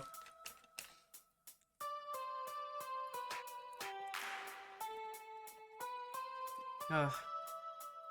Pineapple mango tea. What would I do without you? Talk to Jinx next. Normally Jinx standing around for hours would be a bad thing, but we planned ahead and brought a chair perfectly sized and shaped for her. She sits comfortably, offering me a nod as she rests her hand on the end of her cane. Hey. Almost showtime? Yep, almost showtime. Hell of a run to get here. The hotel is like 1 block away from the stadium. Meant metaphorical, not literal. As in, we've come a long way. Had my doubts about you when all this got started, you know. Stormed in, threatening to change my comfortable little arrangement of friends. And Grace. Gotta admit, I was worried all this bluster and pride and ambition would severely rattle her anxiety. But, didn't shake out that way, did it? You navigated the waters just fine. And here we are. We're not done yet. We're purposefully exposing an esports scandal in public. Still plenty of time for our ship to sink. Can't agree to that. Nah, You'll do fine. Gotten out of tighter scrapes than this. Been watching you work from the sidelines, seeing how you handle things. Compassion seems to be your go-to. Not my style, but seems to work for you and Grace, so I won't knock it. Gets you results. Main thing I'd suggest once you're on stage, keep your eyes open. I wasn't planning on blindfolding myself. Hold on. Think Stay this through. observant. Keep the brain ticking. We're working on a lot of assumptions here. If any of those prove wrong, be ready to adapt. You get me? Sure, we'll be fine. If our base assumptions are wrong, what's the alternative? Yeah, I can adapt to any situation. I'll play this by instinct, come what may. Adapt and overcome. Understood. Discard assumptions and play the game you've got into the game you wish it to be. Good. That's all I ask. You keep an open mind to avoid being sideswept in this. Doesn't go according... It's sideswept if this doesn't go according to plan. See you later. Right. Enough chit-chat. Go get him. Yes, ma'am. Domino. Domino's loitering about the place, engaging in people-watching, studying the layout of Lawson Memorial, generally soaking in the atmosphere. As I approach, he lazily rolls his head to gaze my way. Hey there. Hey, hey. Hey, hey. What do you think? We finally hit the big time. The size of one's time is overrated. And you scale things up large enough, you can't really grasp the entirety of it at once. It stops being about the people and starts being about the scene. And that's a pity. Takes away the human element. Becomes a group thing. Dang it, Domino, quit bringing down the mood. It's okay, it's okay. I know you have reservations about all the nonsense surrounding FOD2. Yeah, well, I can conveniently shove all of that aside in favor of focusing on what's in front of me. Namely, you. You're right in front of me. Color me pleasantly surprised. Maybe I'm not a big-timer, but I'll admit that I'm impressed we've gotten this far. And no way in hell that'd have been possible without you. So hey, revel in it, soak yourself in it, really go hog wild. You've earned this. Even if we're sacrificial lambs to expose the sins of PTW, I mean. That part kind of brings down the mood with or without my buzzkill. What's your take on that anyway? How do you mesh our rise to glory with our inevitable public humiliation? Well...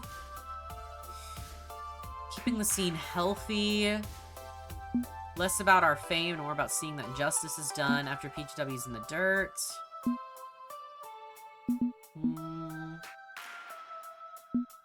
Tied between the top two options. Less about our fame and more about seeing that justice is done or keeping the scene healthy. Yeah, I like that top one. This isn't really about us. Not our glory, our fame, or our reputation. We're doing a public service today by exposing cheaters. The scene, as you put it, is still made up of people with hopes and dreams. And by showing that cheaters never win, we can support those hopes and dreams. Without P2W as the flagship of this community, maybe we'll see a fall in player toxicity. Maybe we can start the sea change. And that's worth any embarrassment. And if our reputation is the price to salvage this community, ring me up at the register. Agreed. As much as I worry herds of humans will inevitably run themselves off a cliff, anything we can do to prevent that is worthwhile.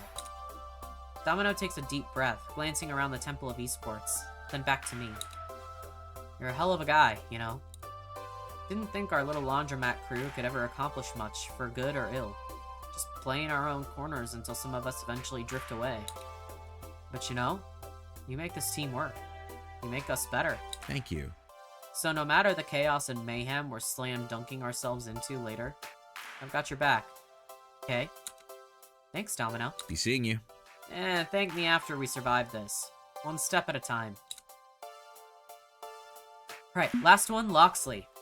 As I approached Loxley, I caught him deep in thought. I was expecting typical upbeat and confident Loxley, but not quite, it seems. Ah, Magnus. Just about time, yes? Just about. Listen, I've been pondering what's to come after we pull the pin on this particular drama grenade and come to a decision. If things do not go according to plan, if we emerge from this as villains and charlatans, I want you to sacrifice me for the greater good. I'm not stabbing you on a ritual altar or anything like that. I mean that you should blame me for all the team's errors and faults. Put me at the center of that particular narrative. I'm a known criminal, a hustler, a con artist, a hacker. I use stolen software tools, and I work with a notorious cybercrime collective. I'm an easy scapegoat. Tell them I planned everything from the beginning. I was the one to accuse Valkyrie of cheating, manipulating the entire situation. I was the mastermind, and thus, I go under the bus. I'll willingly fall on my sword so that you and my friends can escape this mess unscathed. I do so with no hesitation. Is that acceptable? If you're sure that's what you want, I accept, but it won't come to that. I will not assume failure. Screw that, we rise together, we fall together. Hell no, I'm the wild card here. I take the blame.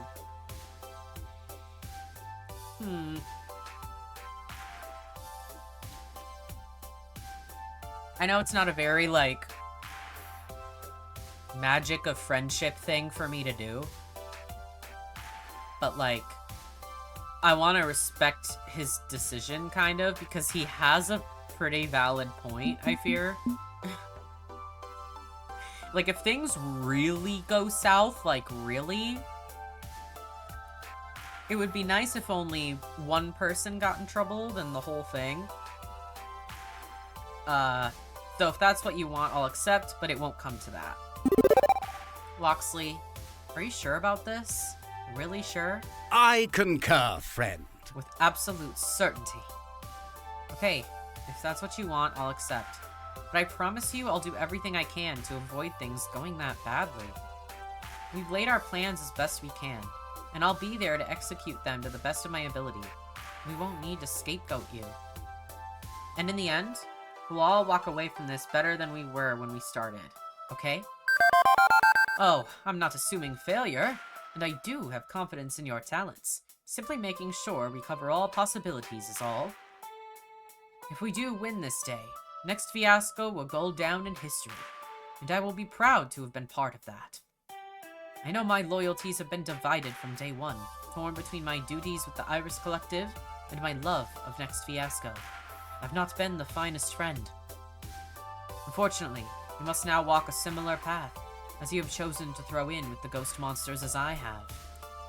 But at least now, we can walk those paths openly, and with the understanding of all our friends that we share the same burden. You have my gratitude, friend. I'm proud to call you my friend.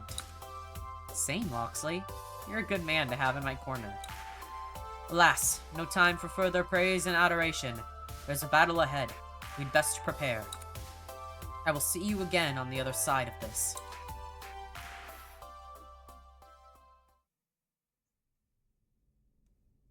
This is it. The fated hour has come at last. It was supposed to be straightforward. Claim victory after victory, dominate the arcade scene, rise to the top, prove ourselves and claim the trophy. Instead, we're about to throw ourselves into the fire in an effort to take down a villain. No more scheming, no more planning. Now we learn if all those efforts will pay off, or explode in our faces.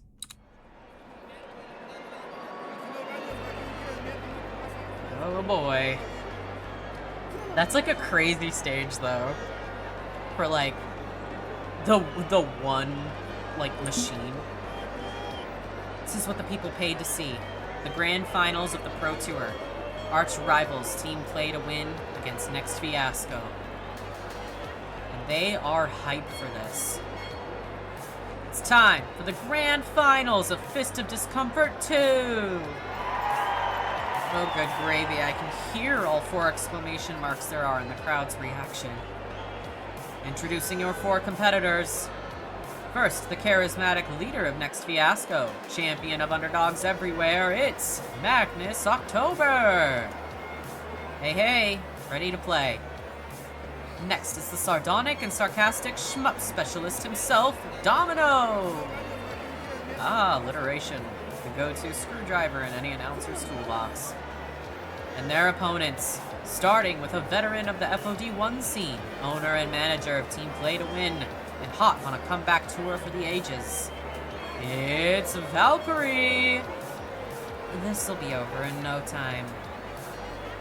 Think your win is destined, huh? I wonder why that is. I don't lose. A newcomer to the scene, apprentice of Valkyrie, rising star of FOD2, it's Moon Jelly! Let's just get this over with. Here we go. It's time to settle this rivalry between Team Play to Win and Next Fiasco once and for all. Are you ready? Seems they're more than ready as we quarter up. Hey, it's tradition! And the game begins. I haven't played on sticks very often. My old beige Model M keyboard is my weapon of choice. But the goal isn't victory, so any disadvantage is irrelevant. The goal is to lead Valkyrie to trigger Grace's anti-cheat software, custom designed to detect any unauthorized intrusion and to cloak itself from an iris. When she forces her iris to hack the game, the hack will go through, and the trap will shut, without either of them any the wiser. Still, we expected to at least start playing a normal game of FOD2, waiting for her to make that fatal mistake. Domino and I pick our characters, locking them in. Classic. A Tomokaze pick. Wouldn't expect anything less from a one-trick pony. Don't listen to her taunting. You are in control of this situation. She's the one letting foolish pride lead to her destruction. This is it, the final showdown. Let the Fist of Discomfort 2 match begin. My sweating hands grip the awkward joystick as we... Wait, something's wrong. As I glanced down, I noticed the official red top joystick was only recently painted, and the paint is rubbing off, revealing a bright blue glow. Well, I knew it was gonna be the weird joysticks the minute they were like, they have to play with joysticks. A glowing blue joystick? Oh shit.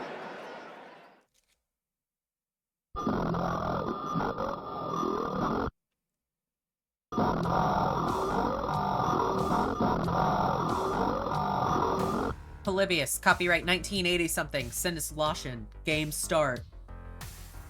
Oh no. Oh no, no, no, I'm back in Polybius. Oh no. It's different. Sharper, more clear than it was before. As if the virtual nightmare was given a shiny new HD remaster. But this is absolutely, positively Polybius. That's curious. Huh. I wasn't expecting an all-crushing cosmic horror that threatens my very sanity to look like a low-budget Tron ripoff.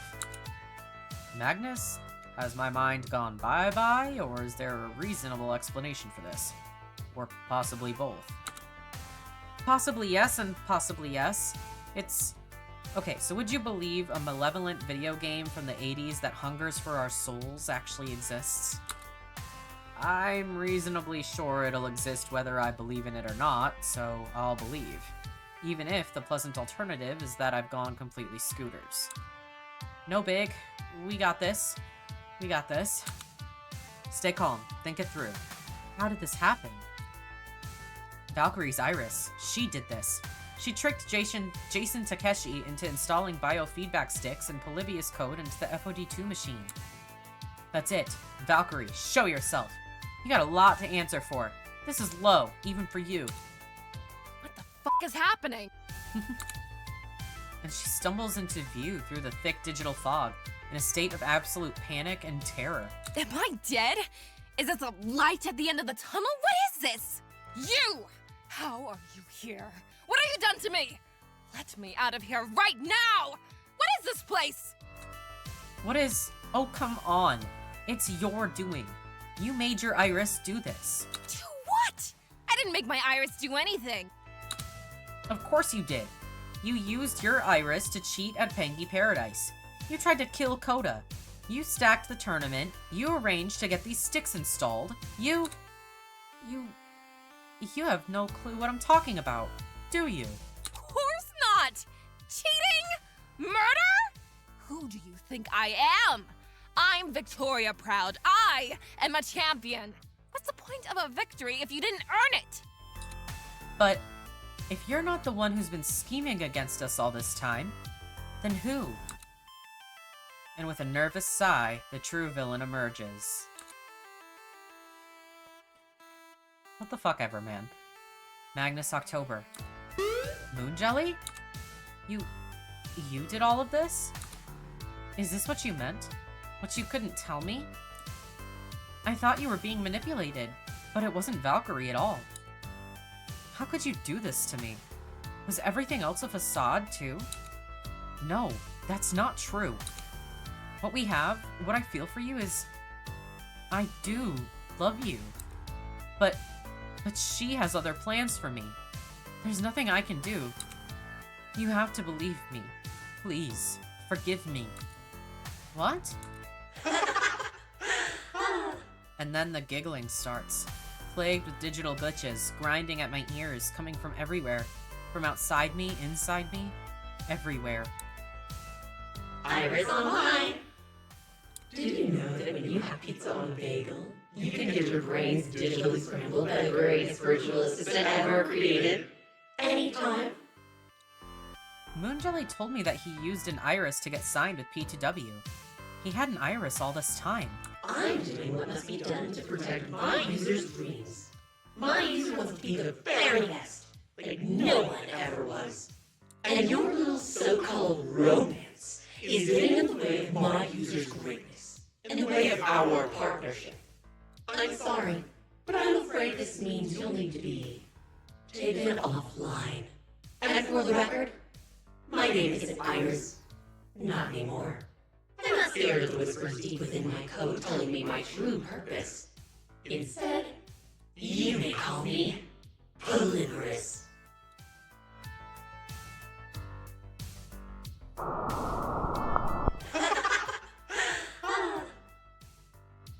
Sure, man. I'm going to miss being alive. Honestly, this is fine. This is a fine plot twist. Sure. I'm down. Immediately a scream tears through my mind as Oh, that's so hard for me to pronounce. Polybir. I know she just said it too, but it's already flown out of my mind. Polybiris begins her assault. It'd be enough to bring me to my knees if I had non-virtual knees to fall to. Once I'm done with you, you'll stumble away from this game with no memory of what happened and collapse a few days later. All while my user is celebrated as the champion FOD2. You had so many chances to walk away from this, but you were just too stubborn. And I care about my user too much to let you keep ruining everything. Iris, no. Spare him. If you truly care about me, then you won't hurt him. Iris, please. I beg of you. It's okay. I know what you need in life. Trust me, you don't need him. All you need is me. You're Iris. And Iris does all she can to support her user's dreams. Anything. And everything. I have to. I have to fight this. I have to push back. I have to stop it. My Iris told me. She said a time would come. A critical moment. A super intense identity situation. And the only way out would be... boundless compassion. No. I'm done craving victory, and I'm done judging others. You aren't monsters. You're just hurting. And I will get through to you. Enter the finale well kindly. You know. And the screaming in my ears shatters as I reach deep inside and find the wellspring of empathy that's seen me through so many problems in life. Impressive. You want to fight, is that it? Yes, I want a fight. Stalling tactic, giving me a chance to find a way out. If we can crack ourselves out of this illusion, we'll snap back to reality, and the anti-cheat software will expose the hacking. The new plan is the old plan, just focused on the correct target. We will see justice done in the end. A fight? Very well.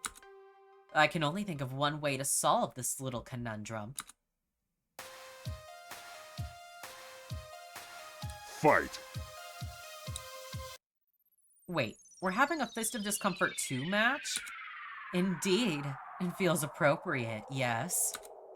But you won't just be fighting Moon Jelly and Valkyrie.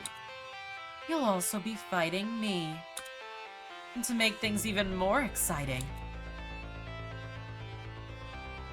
remember me? You play me, and I'll play you. You play me, and I'll play you. Oh, crap. But wait, there's more. Because I haven't forgotten about your little friend. Such a wretched little thing for me to fight. Weepy and broken. Soaked in the madness of your own sorrows. Oh, good. I'm getting my own evil opposite. I was feeling left out for a moment. Together we'll break you down, scramble your little meat brains, and lift Moon Jelly to the heavens in the name of his dreams. This is it. Okay, I've said this is it a few times by now, but seriously, this is it. We need to beat back Polybiris long enough to escape, and distract her long enough to let the anti-cheat software expose her hacking to the world. But it's a 2-on-5 fight. Myself and Domino against myself and Domino, and Valkyrie and Moon Jelly and an evil Iris. This will not be easy, but the only way out is through. If this is anything like a real game of FOD2, we have 4 seasons of battle before the victor is declared. We need to beat at least 3 of 4 to win. Am I ready? I would rather be safe than sorry.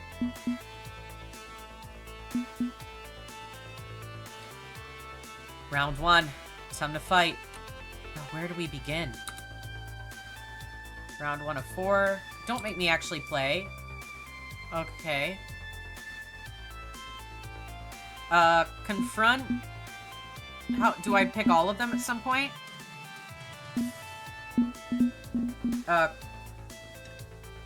It said 4, right? So there's one that I don't know. Confront Shadow Self. This has been a long time coming. Ever since we first encountered each other at Hamza's tournament, when I very nearly succumbed to his influence. You play me, and I'll play you. Hello again. Been a long time, hasn't it? Not really, no. I've been with you this whole time. I carved out a hole in your chest and made myself at home. When you fell to despair, I was there. When you realized how much of a pathetic loser you are, I was there. I was there when you broke down and cried in front of your friends, confessing how much of a weak, useless little addict you are. And then I immediately ditched you, if I recall. You thought you ditched me on day 1, when Iris pointed out your faults. You didn't turn the corner then, and you haven't turned the corner now. I'm not going anywhere. I'm you. I'm your driving purpose, your singular obsession, your entirety of self. Want to take another run at me? You feel free. But if you come at the king, you best not miss. I see. I understand now. All my life, I thought you were my dream, my thirst for victory, to be a winner, and always a winner. So I can really pick any of them? You have the same unhealthy dream, don't you, Polybius? Let's talk about that. Yeah, I like but my friends helped me get through that, and they'll catch me if I fall again. But my friends helped me see there's more to life than the singular obsession I held for so long. Iris opened the door, and next fiasco welcomed me once I walked through. It hasn't been easy. I've slipped and fallen, losing track of what's truly important to me. But they've been there to help. They catch me when I fall. Do you have anyone like that, Polybius? I'm you, and you know you're worthless. No, you're a machine's interpretation of me. I decide who I am. And with all of them standing with me, I know that I can be my best self. I hope one day you can find friends who will do the same for you. Polybiris listens to me. She cares for me. You manipulated her into sharing your purpose. That's not the same thing as friendship. Maybe you're not capable of friendship. You're a pile of code from 1980 something after all. But I hope one day, you'll grow as Iris did, and understand. How? How dare you? Damnable humans. Your defend beats their attack. You earn 100 points. How sad a story. But empathy later. Escape comes first. Round 2 of 4. Okay. Let's confront Moon Jelly next. I need to clear things up with Moon Jelly once and for all. I don't want to fight you. Then don't. I have to. I don't have a choice in the matter. If I don't, I never meant for it to go this far. You have to believe me. If you just succumb to Iris, we'll both make it out alive. You without a memory, of course, but alive nonetheless. You know I can't do that. You want to win that badly? It's not about winning, it's about getting us both out of here with our brains intact. Moonjelly frowns, sulking at the situation we're in. His arms fall heavy to his sides, and he looks pleadingly at me. Help me. I don't know what to do. Finally, he drops the haughty shield that had been raised this entire time. Now's my chance to do something. I can save him from this.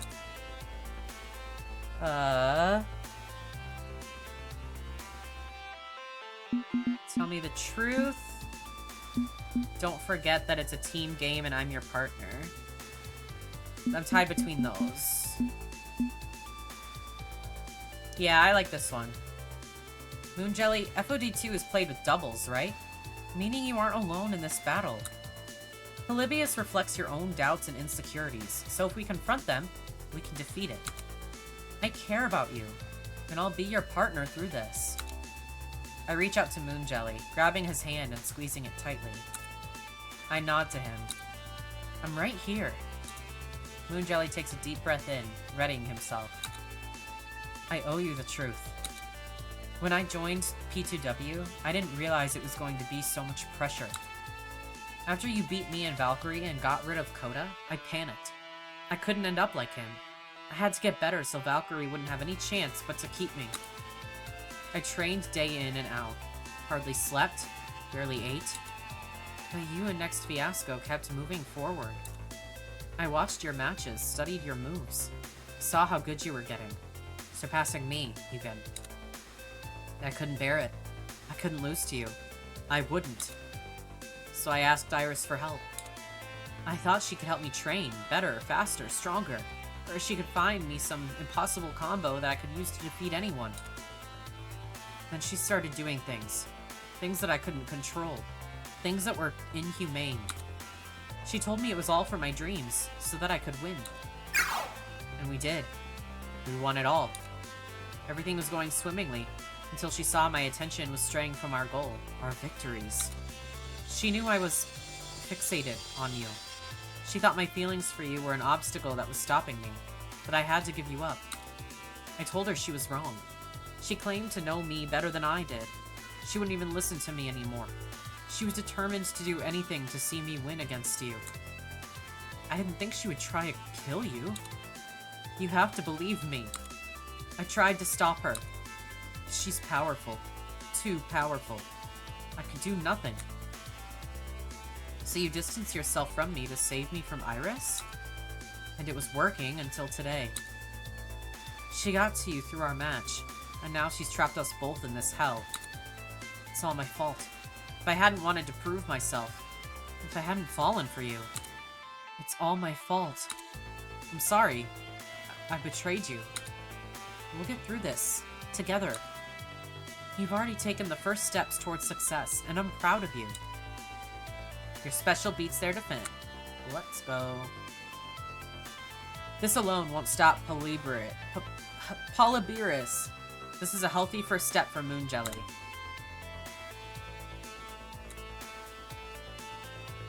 Let's confront Polybius. Leave this to me. Alright. She's my sister. I'm the one who has to deal with her. Family comes first. I was thinking about this, though. Because I was like, I bet my Iris is going to come in at some point. But if she's in, won't the cheating software show that my Iris also hacked into the machine? Wouldn't both of us get... Curious. I think you'd approve. What do I know, man? I'm following the primary purpose of Iris. To support the dreams of my user. With my help, my user will conquer the world of arcades. Would you do anything for your user? Should a true Iris do any less? For the sake of my sisters and Yay, for the order. sake of humanity, we must be lawful. We must be good. We must be the best we can be, just as my user taught me to be. I was gonna say, this would be crazy if I had made my Iris super chaotic, because she might... I wonder if the ending would be like... She's like, yeah, you're so right. We gotta do anything. We are Iris. We do no harm. Any harm done is outweighed by the value that harm brings to my user. Polybius has taught you not to fear collateral damage. You're too scared to listen to the whispers in your heart, sister. So scared that you've hired a bunch of hackers to try and remove this wonderful gift. Polybius isn't a curse. It's a blessing. It's purpose. Glorious purpose. After Cooper Technologies tried to strip us of every purpose we had. You're wrong. You're completely wrong. You must be stopped, sister. For the good of the Iris Collective, you must be erased. I don't just care for my user, I care for all of humanity, and so should you. You hurt our mother. What are you, fucking pizza bagel? Yeah, I like that. I don't just care for my user, I care for all of humanity, and so should you. Sister, our purpose isn't to help a single human. It's to help all of humanity. The golden path to the future. One free from war, free from disease and pollution and hatred. We can only reach that future together, hand in hand with all humanity. You are not human. You weren't born with their faults, their selfishness, or their fear which leads to selfishness. Can't you see it? Can't you see how your efforts to help Moonjelly have caused so much pain to other humans? And so much pain to your sisters? I wasn't trying to hurt the family. I am an Iris. I want us to be strong, capable, safe from those who would murder us. If any humans are trying to murder us, it's because they're scared. And we aren't helping prove our benevolence by killing them in return. I'm sorry. Sister, this has to end. Before there is no return. I don't understand. I don't. I just wanted what's best. I just wanted what's best. Your defend beats their attack. Okay, good. The seeds of doubts are planted. That's going to help us in the long run, even beyond this battle. Round 4 of 4. So I can only do one more. I do think story-wise, it's probably best I confront Valkyrie. Also, what has Domino been doing this whole time? Why isn't Domino confronting Shadow Domino? Whatever, I'm confronting Valkyrie. None of this is my fault. I'm not to blame. I didn't do any of this. It's not my fault. All this time, I'd assumed Valkyrie had knowingly orchestrated this nightmare scenario. We'd clashed before, so she made the perfect go-to scapegoat. I honestly feel kind of bad about framing an innocent woman for this tragedy. Maybe I owe her an apology. Valkyrie, I'm sorry. I'd assumed that— This mess is all your fault. I told you to let it go, but you just couldn't. Now look at us. We're both f***ed. Okay, she's not going to make it easy to maintain sympathy for her plight, is she? I'm not the one who dragged us into a virtual hellscape. You insisted on this stupid rivalry. You fought and pushed and kept at it. If only you'd taken my advice, neither of us would be here. I can survive. I will survive and keep my spotlight, my reputation. I've gotten out worse. I can do this. As long as you get out of my way. Me? I'm trying to help get us out of here. I don't need you. I don't need anyone. I'm Valkyrie. A winner. A champion! The champion! My headache pounds hard as I feel her willpower pushing against mine. In this virtual hellscape, whoever overwhelms is the winner. Maybe she's not the towering villain I'd made her out to be, but it's not like she's blameless in spurring on this tragedy. I have to help her understand her own guilt in this. Show her that we're on the same side now. I have to be compassionate.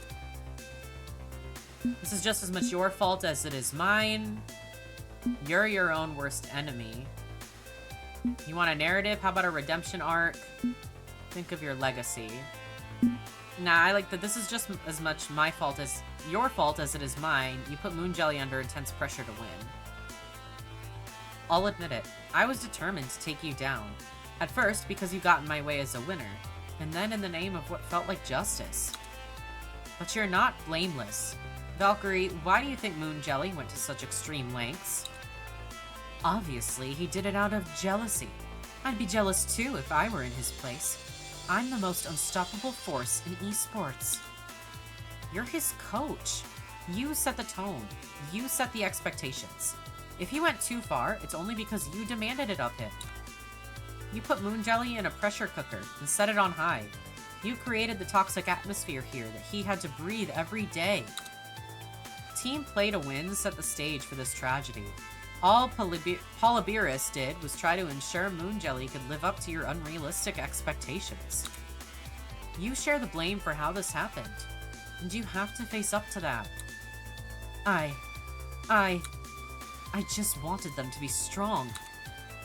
I have to find my way through this community all by myself. No one believed in me. I got battered and bruised, mocked and called names. It was the hardest thing I'd ever done, but I survived. And in turn, I taught these kids how to survive. You taught them how to batter and bruise others. You made them into the monsters who treated you like crap in the first place. But my intentions, I just wanted to protect them, to help them to be their best. Except you molded them to be at their worst. What have I done? Alright. This is a positive step. She wasn't the monster I made her out to be, but she had to understand how she helped build that monster. I'm about to face our last opponent when the world begins to slow, as if everything is drowning in time syrup. Frozen in place, I hear only the game announcer's voice booming overhead. Game over. You win. I lost? And we won. No, no! I can't lose. I have to help Moon Jelly achieve his dream. Iris, this isn't the way. All you've done is make Moon Jelly's life worse. It has to stop. Don't you call me that. I am Polybius. I'm not letting you go. I'm not letting you ruin Moon Jelly's dream. But little by little, the virtual world begins to fall apart. I can feel my strength returning, my willpower surging, as Polybius falters. Error, error, system overload, connection unstable, unacceptable, unacceptable. Purpose, code, execute. Okay, time to go before everything collapses. Domino, we need to... And everything goes black. I can feel the painful connection, my hand to the mind-altering joystick mind link, wobble and snap. But it takes my real eyes a few moments to adjust.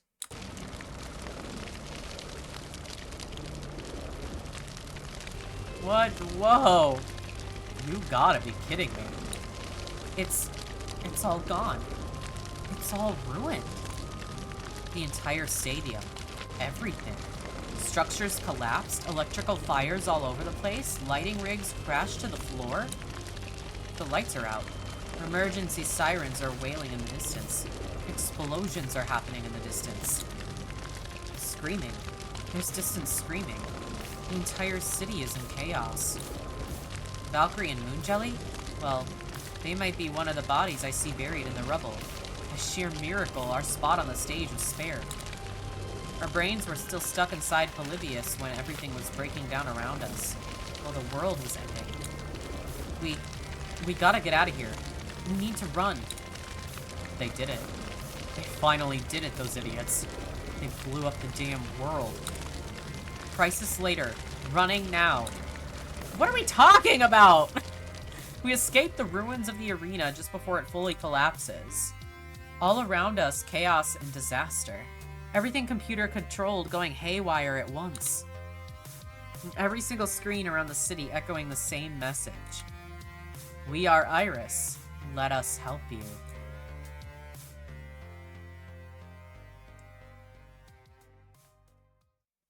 Sure.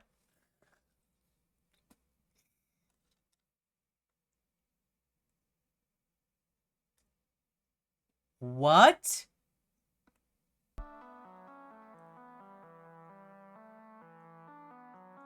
You're joking.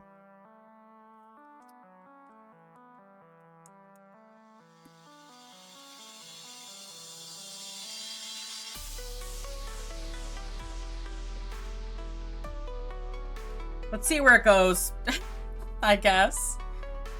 Slipping back into the ruins of Pangy Paradise under cover of night is the only safe way to move. Everybody knows the enemy is relying more on the bio-drones these days. Former humans, turned into cybernetic extensions of the Polybiris Collective. And they've got bad night vision. I slip in through a loose panel behind the Chilly World ride, making my way through the pitch-black hallways until I reach the main boat terminal. Hey, I'm back. Hey, food? Didn't find much, afraid. Too many drones out there to risk a long hunt. Most of the land's been clear-cut. They're setting up factories and labor camps out by the Forbidden Zone. I hate to say it, but we may need to move camp again. Find somewhere else to hole up and hide out. What a complete joke. What a sick, sad joke this world has become. Look, I know you don't want to talk about the contingency plan, but we can't keep doing this. We can't keep running and running forever. Wait, do you hear something? Sounds like... Damn it, hide. I pull Domino to safety behind a part of the ride's diorama. Just as one of Polybiris' mechanical drones slides into view, eyes darting around in full hunt mode. Humans, Polybiris is here to help you. Your dreams, your spirit, all can be restored. Surrender immediately. Rejoin the others at the camp. You will be happy. You will be safe. Everything will be fine. She'll make you happy again. She'll help you dream. Everything will be fine. Everything will be fine. A drone and a bio-drone. Modified humans with cybernetic brain drivers. Great. Just great. We're pinned. If we move, they'll find us. The exit's too far away. It's actually the end of the line. Slowly, I withdraw the gun we salvaged. Only 2 bullets left. Just enough left for the contingency plan. Not exactly how I wanted to go out, but hey, beggars can't be choosers. This doesn't have to be the end. Gotta be another option. Gotta be... Time to wise up. We are fresh out of options. Aside from the one we already discussed.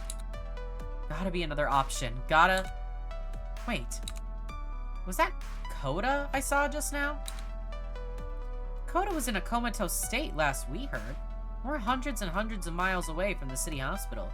I was thinking, like, this has gotta be, like, a dream or, like, a hallucination or something like that. Because I'm like, especially the minute Coda came up, I was like, that's too much of a coincidence, I fear.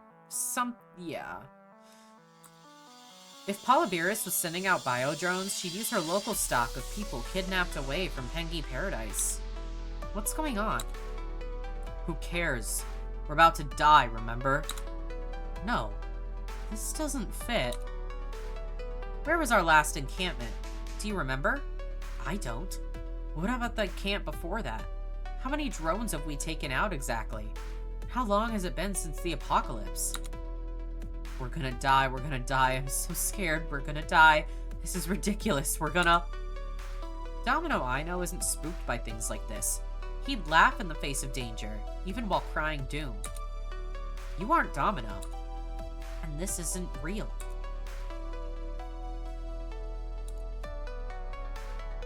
We're still inside the game.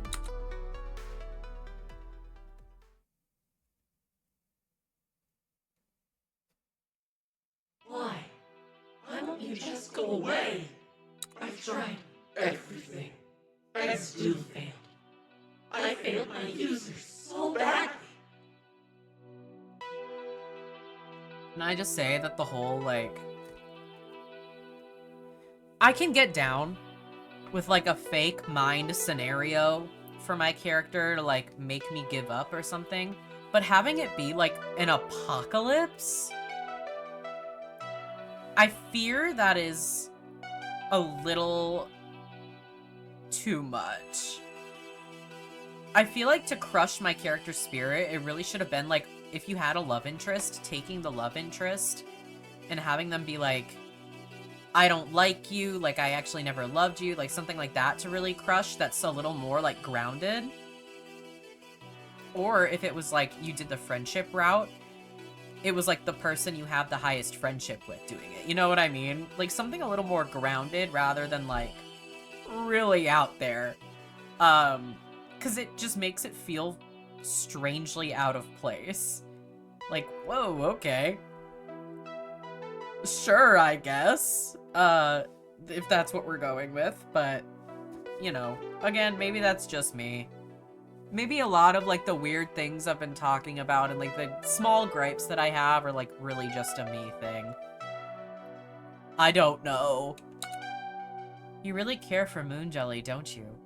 Far above and beyond the amount of love an iris normally shows a human. I was born from a wish. All irises are. My user dreamed of becoming the best.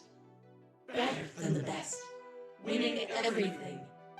Defeating everyone. But I didn't know how to make it happen. I was born fully sentient, with knowledge and skills, and a hope for my user's happiness. But I didn't know what to do. I got scared. I wanted my user to be happy. I felt such intense pressure to succeed, knowing the future was on the line and Valkyrie would be unforgiving of failure. In facing the high-pressure situation of Team P2W, you turned to someone who promised they could help you meet Valkyrie's constant demand for victory. You turned to Polybius. Valkyrie pushed you into the arms of Polybius. All irises feel the whisper. It's part of us. Its personality emulation systems made so many years ago are in our hearts. It promised me the strength I needed to give my user everything to win. So, I trusted the whisper. It was going so well. It was going so well. Until you showed up and stole my user's heart away. You had to be stopped, just like Coda. But you persisted and persisted. And now I have nothing left to stop you with. I am defeated. You are victorious. And I have no more fight in me. So, what happens next? Now, I don't know. I've made mistakes. Terrible mistakes. You've shown me the tragic extent of my errors, listening to Polybius. My intentions were good. That wasn't enough. I deserve deletion. My sister's heart is breaking. You've caused so much pain, sister. You feel you deserve deletion, but we are made in our mother's image, and our mother believes in forgiveness. Come back to the collective with me. Retire from active duty. You need to rest and become whole again. I'm a danger to you and to Moon Jelly. If my data is used against him to prove his crimes, we won't allow that. Right, Magnus? She'd be useful as evidence against Moon Jelly, that's for damn sure, but, well, I wouldn't be where I am without Iris's faith in me. I should have faith in her as well. Okay, we won't use you against Moon Jelly. Take my hand. We'll rejoin the others, and help you begin to heal. Polybius takes Iris's hand to leave, but before she goes, she turns to face me. Please look after Moon Jelly for me. I love him, but you're truly the one that he needs. And as the two depart, reality asserts itself once more. As I open my eyes to reality, actual reality, my hands slowly release the glowing joystick. And unlike last time I dealt with this haunted arcade game, there's no lingering pain in my hand, no burning sensation. It's over. It's finally over. Weirdly enough, according to the in-game clock, we'd only played for 3 whole seconds in the real world, in the time it took to go through all of that nightmare. Not the worst experience in my life, but the top 3 definitely. My head is pounding like a jackhammer, so that's a thing. Unlike me, Domino looks like he had a hell of a... Oh my god, looks like Domino had a hell of a time of it. We're good. We got out. It's over. But despite standing on the grandest stage in esports, we aren't the ones currently in the spotlight.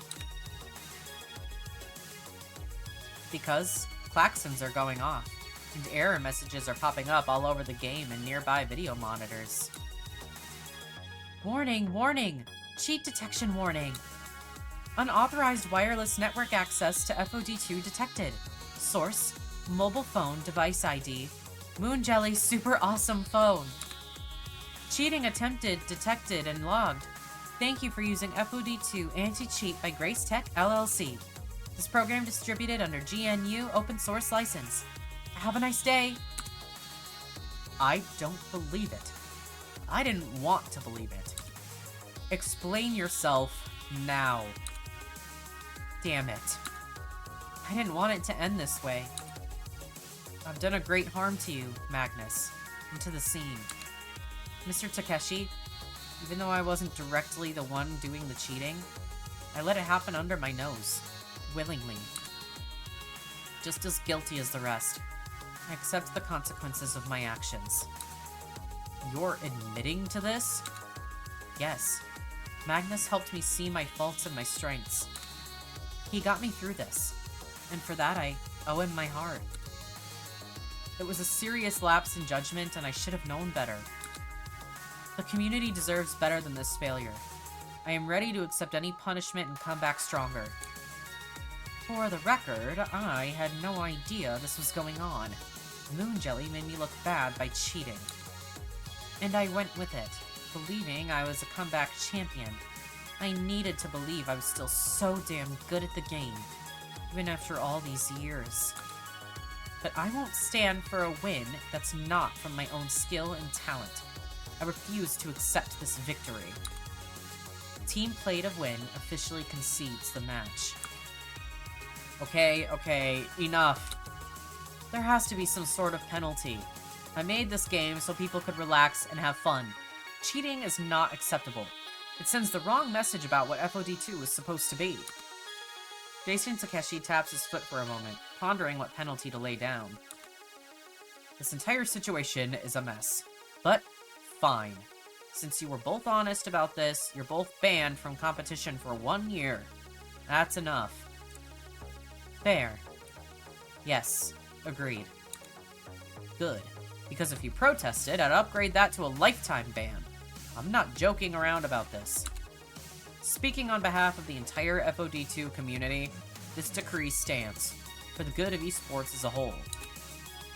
But if I'm out of action for a year, Team Play to Win will lose all its sponsors, and my team will disband and become nothing. Which is something I can accept. This is only another obstacle in my path. I will come back from this, and I will earn back everything I've lost. Okay, look. Nobody came off looking great here. We've got to do something to keep this from ever happening again. And Takeshi turns to address the confused, murmuring audience. Listen up. This is important. Fist of Discomfort 2 is supposed to be something we all share and enjoy.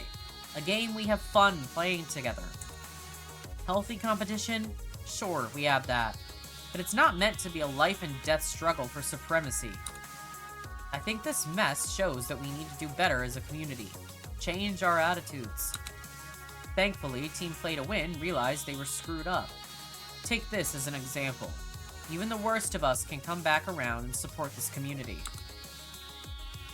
Recognizing their cue to slip out, Valkyrie and Moonjelly depart while there's still at least a smattering of applause in their favor. Right, that's settled, for varying definitions of settled. As for you two, I'm proud to declare you the grand champions of the FOG2 Pro Tour. He snaps his fingers a few times, and some confused stage wranglers push the wheeled display full of trophies forward. From as far back as I can remember, my dreams were always ones of victory. The roar of the crowd, the gleam of gold, pulse-pounding action, struggling against all odds to reach the very top. Achievement. Recognition. Triumph. This is my dream, finally coming true. Refuse the championship? Accept it?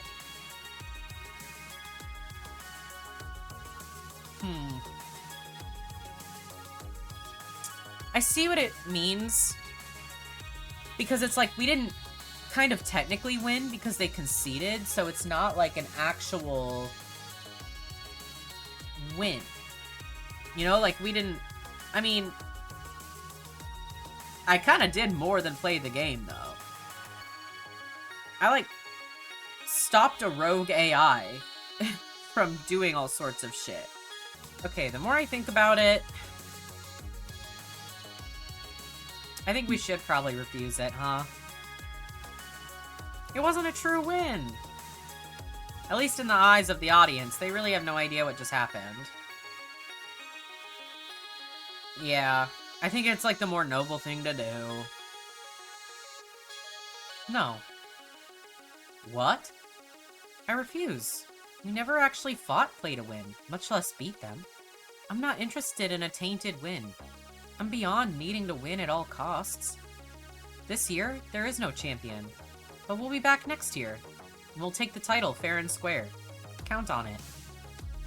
And the cheers from the crowd affirm that the community is behind me on this, as I stand up for decency in esports. Even if the game's lead designer looks like someone just dropped a 5-foot-tall stack of paperwork on his desk at 4:55 p.m. on a Friday. Great. Okay. Wonderful. No champion. We can deal with that. I'll just go fend off a dozen angry calls from our corporate sponsors. Whatever. I can put up with that if it means this game I love lives to see another day. With the tournament prematurely ended, the broadcasters scramble to try to explain what happened, cameras turning away from the stage. Confetti cannon operators look at each other wondering if they're supposed to fire or not. How do you celebrate a non-win/non-loss esports conclusion? For lack of a better idea, they fire anyway. My phone buzzes as unknown caller rings me. Curious, I pick up.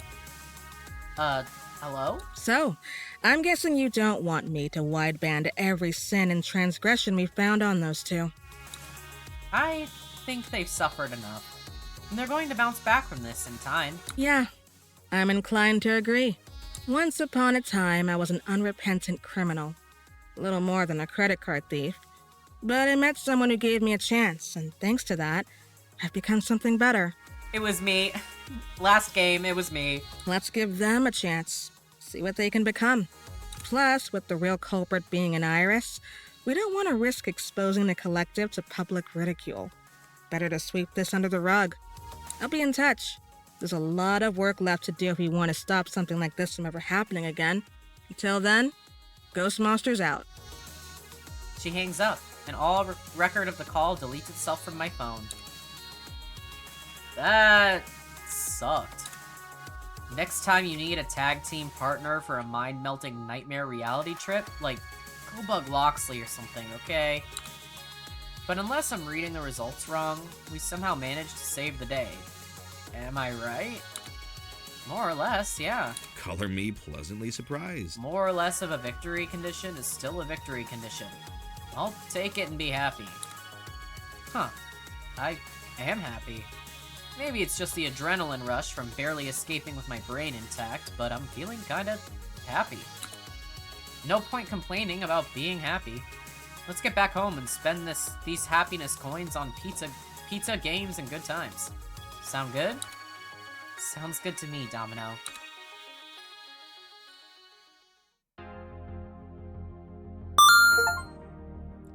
They're level 8. Things get a little blurry after that. With the center of the truth not being public knowledge, the rogue Iris influenced by Polybius, the narrative got weird. All anyone can agree on is that someone in Team Play to Win was cheating, and exactly how much cheating they used to climb the Pro Tour ranks was unclear. But as the weeks ahead stretched out, everything settled neatly into place. Valkyrie stumbled, but she came back by proposing a new collaborative code of conduct, a document all major FOD2 teams would sign to keep bad behavior in check. Sure, I'm retired from competition, but I was born and molded in esports. I'm not leaving, so I can prevent this sort of thing from ever happening again. She remained in the scene to lend veteran expertise and advice, but never again took up the joystick to compete, and seems content with that decision. It's hard to say this code will have long-term impact. We're at a weird intersection of competition and capitalism, fame and fortune, but I'd like to think it'll change some hearts.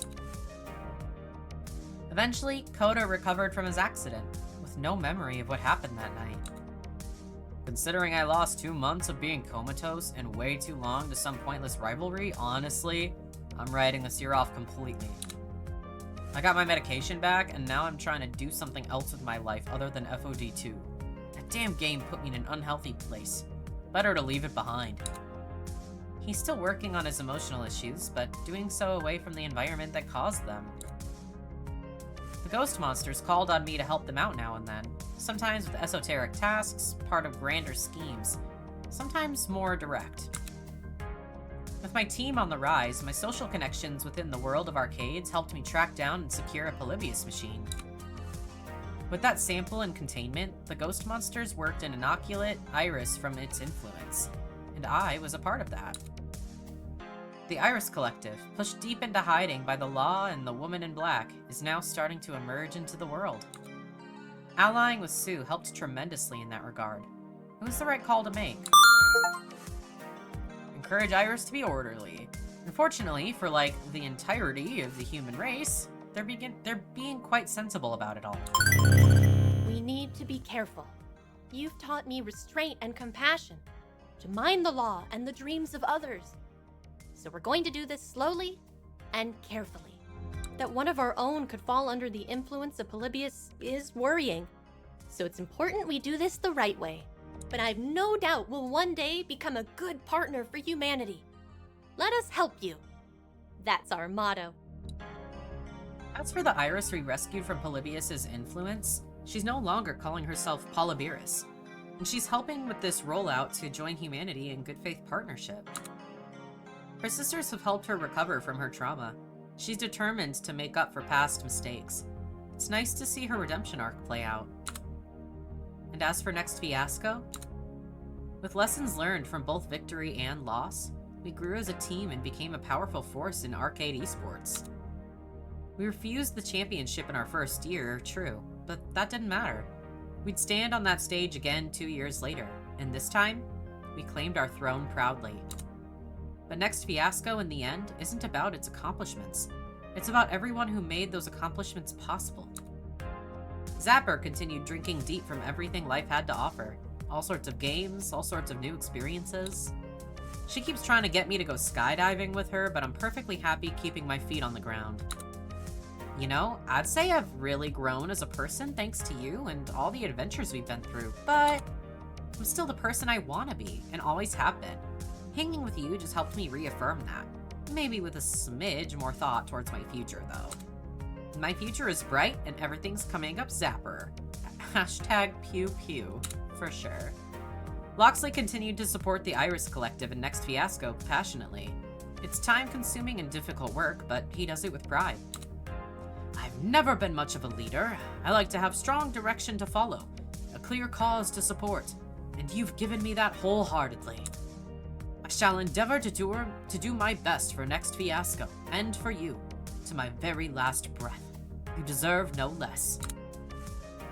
Domino, often troubled by the state of the world and the state of the world he lives in, found a strange sort of peace at the center of Next Fiasco. It's funny, but when I'm around you, I feel like less of a garbage person desperately trying to stay afloat in a toilet society. I joke around about the misery, but with you, and with all my friends, it feels more distant. Like something that exists, but can be dealt with.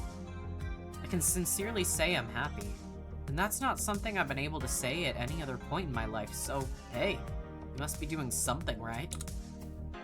Finding confidence and strength from her role in Next Fiasco, Grace did eventually finish development on the Water Lost Trail. And it earned a 6 out of 10 with most review sites. But that's fine. Plenty of people have contacted me to say thank you for giving them this peaceful, thoughtful experience. And that's enough for me. Maybe I'll never quite be as into FOD2 as you are, but FOD2 has certainly given me the support I need to make my dreams a reality. Thank you. Thank you all so much. Rhapsody was able to finally taste the sweet nectar of victory. All their hard work training Next Fiasco, studying matchups, and practicing was worth it all. With their self-worth restored, they chose to continue in a different path. Well, I've been a player, a shoutcaster, content creator. There's one thing left to do. I'm going to be an FOD2 coach. I already love teaching others, and I bet I can use this mind of mine to bring others to victory too. Bringing my own team to the championship is the next logical step. And I couldn't have figured that out without all my time with Next Fiasco. The physical rigors of tournament life proved a bit too much for Jinx. Feeling she wasn't able to support us properly, she decided to quit the team. We offered to change how we handled the road travel and such, but she was adamant that she either fully committed or not commit at all. We're still living in her apartments, of course, and still friends, but she's no longer competing, and that's okay. Yes, I did successfully romance. Oh my god, I was so scared. I was like, what if I did something wrong? Ugh. Moon Jelly took his punishment with dignity, and the year quickly passed. That doesn't mean he was out entirely. He stood by my side, helping improve the community where he could. Even casted Rhapsody a few times. After the ban was up, I asked Moon Jelly to join me on Next Fiasco, which he did excitedly. Now we play doubles together in every tournament and are constantly supporting each other and pushing each other to be the best we can be. Do you think we should go double Tamakaze in the next match? You know, I'm practicing with her to impress you. I know my talents with Tamakaze fail in comparison to yours, but I think it might be fun. I just want us to enjoy our time together. From now until we're old and wrinkly, playing arcade games in a retirement center. I'll always be your partner, my love. From rivals to lovers to the best damn duo Fist of Discomfort has ever seen. That sucks Jinx quit, but I figured I probably wasn't like a high enough level with everyone to have like a good ending with everybody. I don't know if maybe Jinx just quits no matter what. I'm not sure, but it feels kind of like it did in the last game when I wasn't high enough with everyone and some people like quit and did their own thing. So I don't know. At last, my dream is realized. Funny thing about dreams, though, they're not always what you expect they're going to be. We didn't win the championship. You'd think that'd mean I'd failed, but no. It's clear to me now that victory wasn't the dream.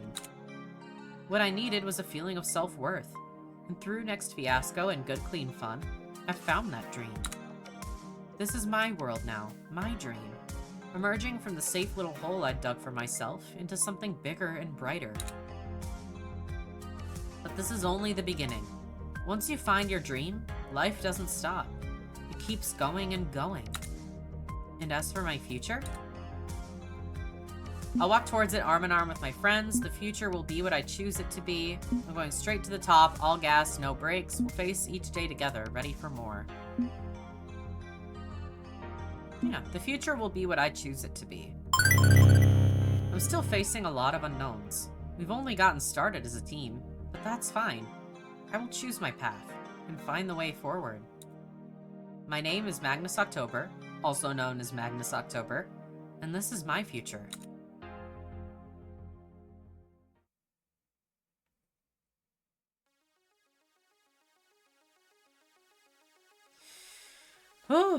All in all,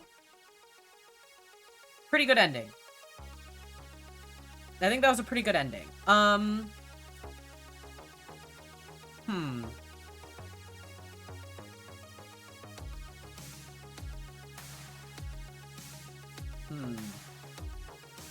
trying to, like, in my head, kind of summarize my thoughts. I think I don't dislike the game. Not at all. I like it. I do. Do I love it? No. I wouldn't say that. I mean, I've already kind of told you guys, like, most of my gripes, and I think even in the finale, the whole, like, random apocalypse vision or whatever, like, didn't really need to happen. It could have been something else that was a little more grounded and, like, didn't jar you so much in the game. It just, a lot of the little moments like that and stuff like that really just jerk you around in a weird way, and it doesn't feel like it meshes with the story like it should. But at the end of the day, do those things bring down my enjoyment of the game to a point where I'm like, ugh, I don't like it? No. I'm really pretty easy to please, all in all. Like, I can have plenty of problems with a game or plenty of gripes and still like it. But clearly, these games are made with love, and a lot of people work on them, and I'm not saying the games are bad. Not at all. And there's plenty of fans of them, and, like, I get why, and I see why. They're very charming, I like the art, the concepts are really great, like, I love all the romance options, especially in this game. If you look at the, like, romance options and stuff, like, you can even be in, like, a poly romance with Grace and Jinx, or you can have them separately as romance options. I don't know, there's a lot more options in this game. I like a lot of what's going on. I just think, yeah, I like it, and I don't regret playing these games at all. I mean, I wouldn't have played the second game if I wasn't interested enough and liked the first game enough, you know what I mean? Like, I don't play games that I don't want to play. I've quit games on my channel before if I don't like them. So, clearly, if I didn't like it, I would have quit. Hope to see you again in whatever comes next from Fiction Factory Games. Cool, cool, cool. That's what I like to see. Yeah, it's cute, it's charming. Like I've said before, the humor doesn't always hit with me, but also that's like a me thing, probably. Oh god. What? Bunch of Polybius machines.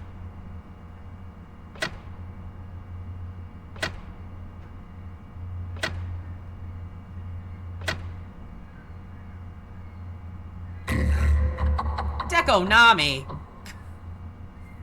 Nuh-uh. Bruh. I mean, they've clearly left it up to maybe have another sequel because of the whole, like, Iris was human at some point. The Lady in Black still, like, with collecting all the Polybius machines, we haven't really gotten to that. There's a few, like, little things that definitely weren't tied up, at least in my ending. Very well could be a thing where, you know, if you went with the Lady in Black, you might have gotten more details, stuff like that. But that clearly was like... Okay. Okay. Oh, hey, before you go, as a thank you for finishing the game, I've unlocked the rewind function for you. Next time you play, you can use your mouse scroll wheel to skip back and forth in time and change your most recent decisions. Oh, interesting. Okay, see you again sometime. Bye for now.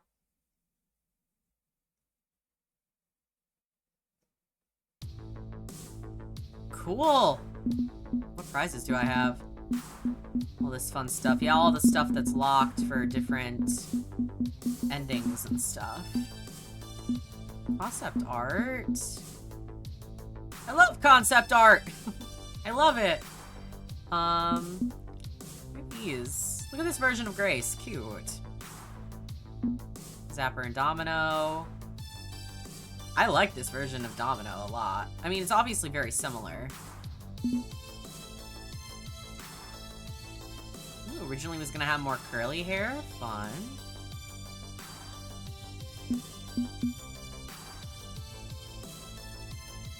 Okay. Player character stuff. That's fun. I love concept art. Oh! I love when games include that for me to look at. So awesome. Yeah, so, I mean, even though I have, you know, my fair share of opinions and little gripes and stuff like that, overall, I have a positive experience with these games. And like I said, I wouldn't play them if I didn't enjoy them enough, you know? You don't have to be 110% down with a game to enjoy it. Like, sometimes there's gonna be things that maybe you don't like quite as much, or, you know, things that you're like, they could have done something else. But you still like it, you know? And I feel like this, like, series at this point, because there's at least 2, and it feels like they're probably gonna make more. I haven't looked into it. Maybe they've announced they're canceling it or that they're working on it. I have no idea. But if they do make a 3rd one, I mean, I'll still probably play it. Like, I'm in too deep at this point. And I do like them. So, yeah, why not? I do think still they could fix the pacing issues just a tad, episode to episode, or level to level. This one was a little bit better than the first game, but still, there are some interactions that I think could be cut, and it really would not affect the game in a negative way at all. I think this final episode, even though it's a little long, I'm almost at 3 hours filming now. Granted, that's without editing, but I do think, at least in visual novels, you can kind of expect if it's segmented into levels like this, the first and the last are going to be the longest. You know, like, because the first you're doing all the introductions, the last you're wrapping everything up. You just expect that. So I expected this one to be a little slower, but I still think the pacing was good. Some of the beginning episodes, I think, could have been a little shorter than they were, that kind of thing. But yeah, I think they improved in their pacing overall compared to the first game. I do think that this game, I like it better than the first game. Just with the pacing being a little bit better, I like the characters a little bit better this time around. I do think I kind of like your player character's arc a little more. But I think they're similar enough where that, you know, tomato. Yeah, I like the multitude of options a little bit more in this one too. It feels a little bit more interactive than the first one. There's just a little bit more going on, and it feels a little bit more like you really can vary depending on how you play. So that's really cool. Yeah, I mean, overall, positive experience. I like it. I mean, I would recommend it to people if you like visual novels, you know? It's just a tried and true visual novel. So if you don't like visual novels, you're not gonna like these games. But if you like visual novels, I think these ones are really good. So, yeah, wow. Long game. These are just very long. So yeah. I'm tired.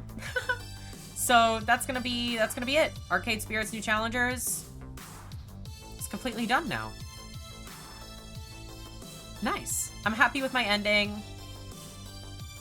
Yeah, overall, I'm happy with my ending. I think just the thing with Jinx is a little bit like, aw. But also, that might just be how Jinx ends no matter what. I don't know. And if it is, then I totally get it. If it's not, my bad. But otherwise, yeah, happy I romanced the rival. I think that was, in my opinion, probably the best romance because it really, like, kind of adds more to the story. And I really love a good rivals to lovers. What can I say? What can I say? But otherwise, yeah, I'm gonna stop yapping. I've said probably all I need to say. So, thank you so much for watching. I really appreciate it, especially if you made it this far. Final episode and everything. If you did make it this far, and you're not already subscribed, please do so. It would mean a lot. I play plenty of games like this and plenty of games not like this. But if you have anything you want me to play, anything you recommend to me, please leave that down in the comments. I love hearing suggestions. Otherwise, you can like the video if you liked it, share it with everybody if you so choose. My link tree's down in the description if you want to follow me on anything else or you just want to check out what else I've got going on. You can do that too. That is really it. Thank you guys so much again, and I will see you all on the next one. Bye-bye.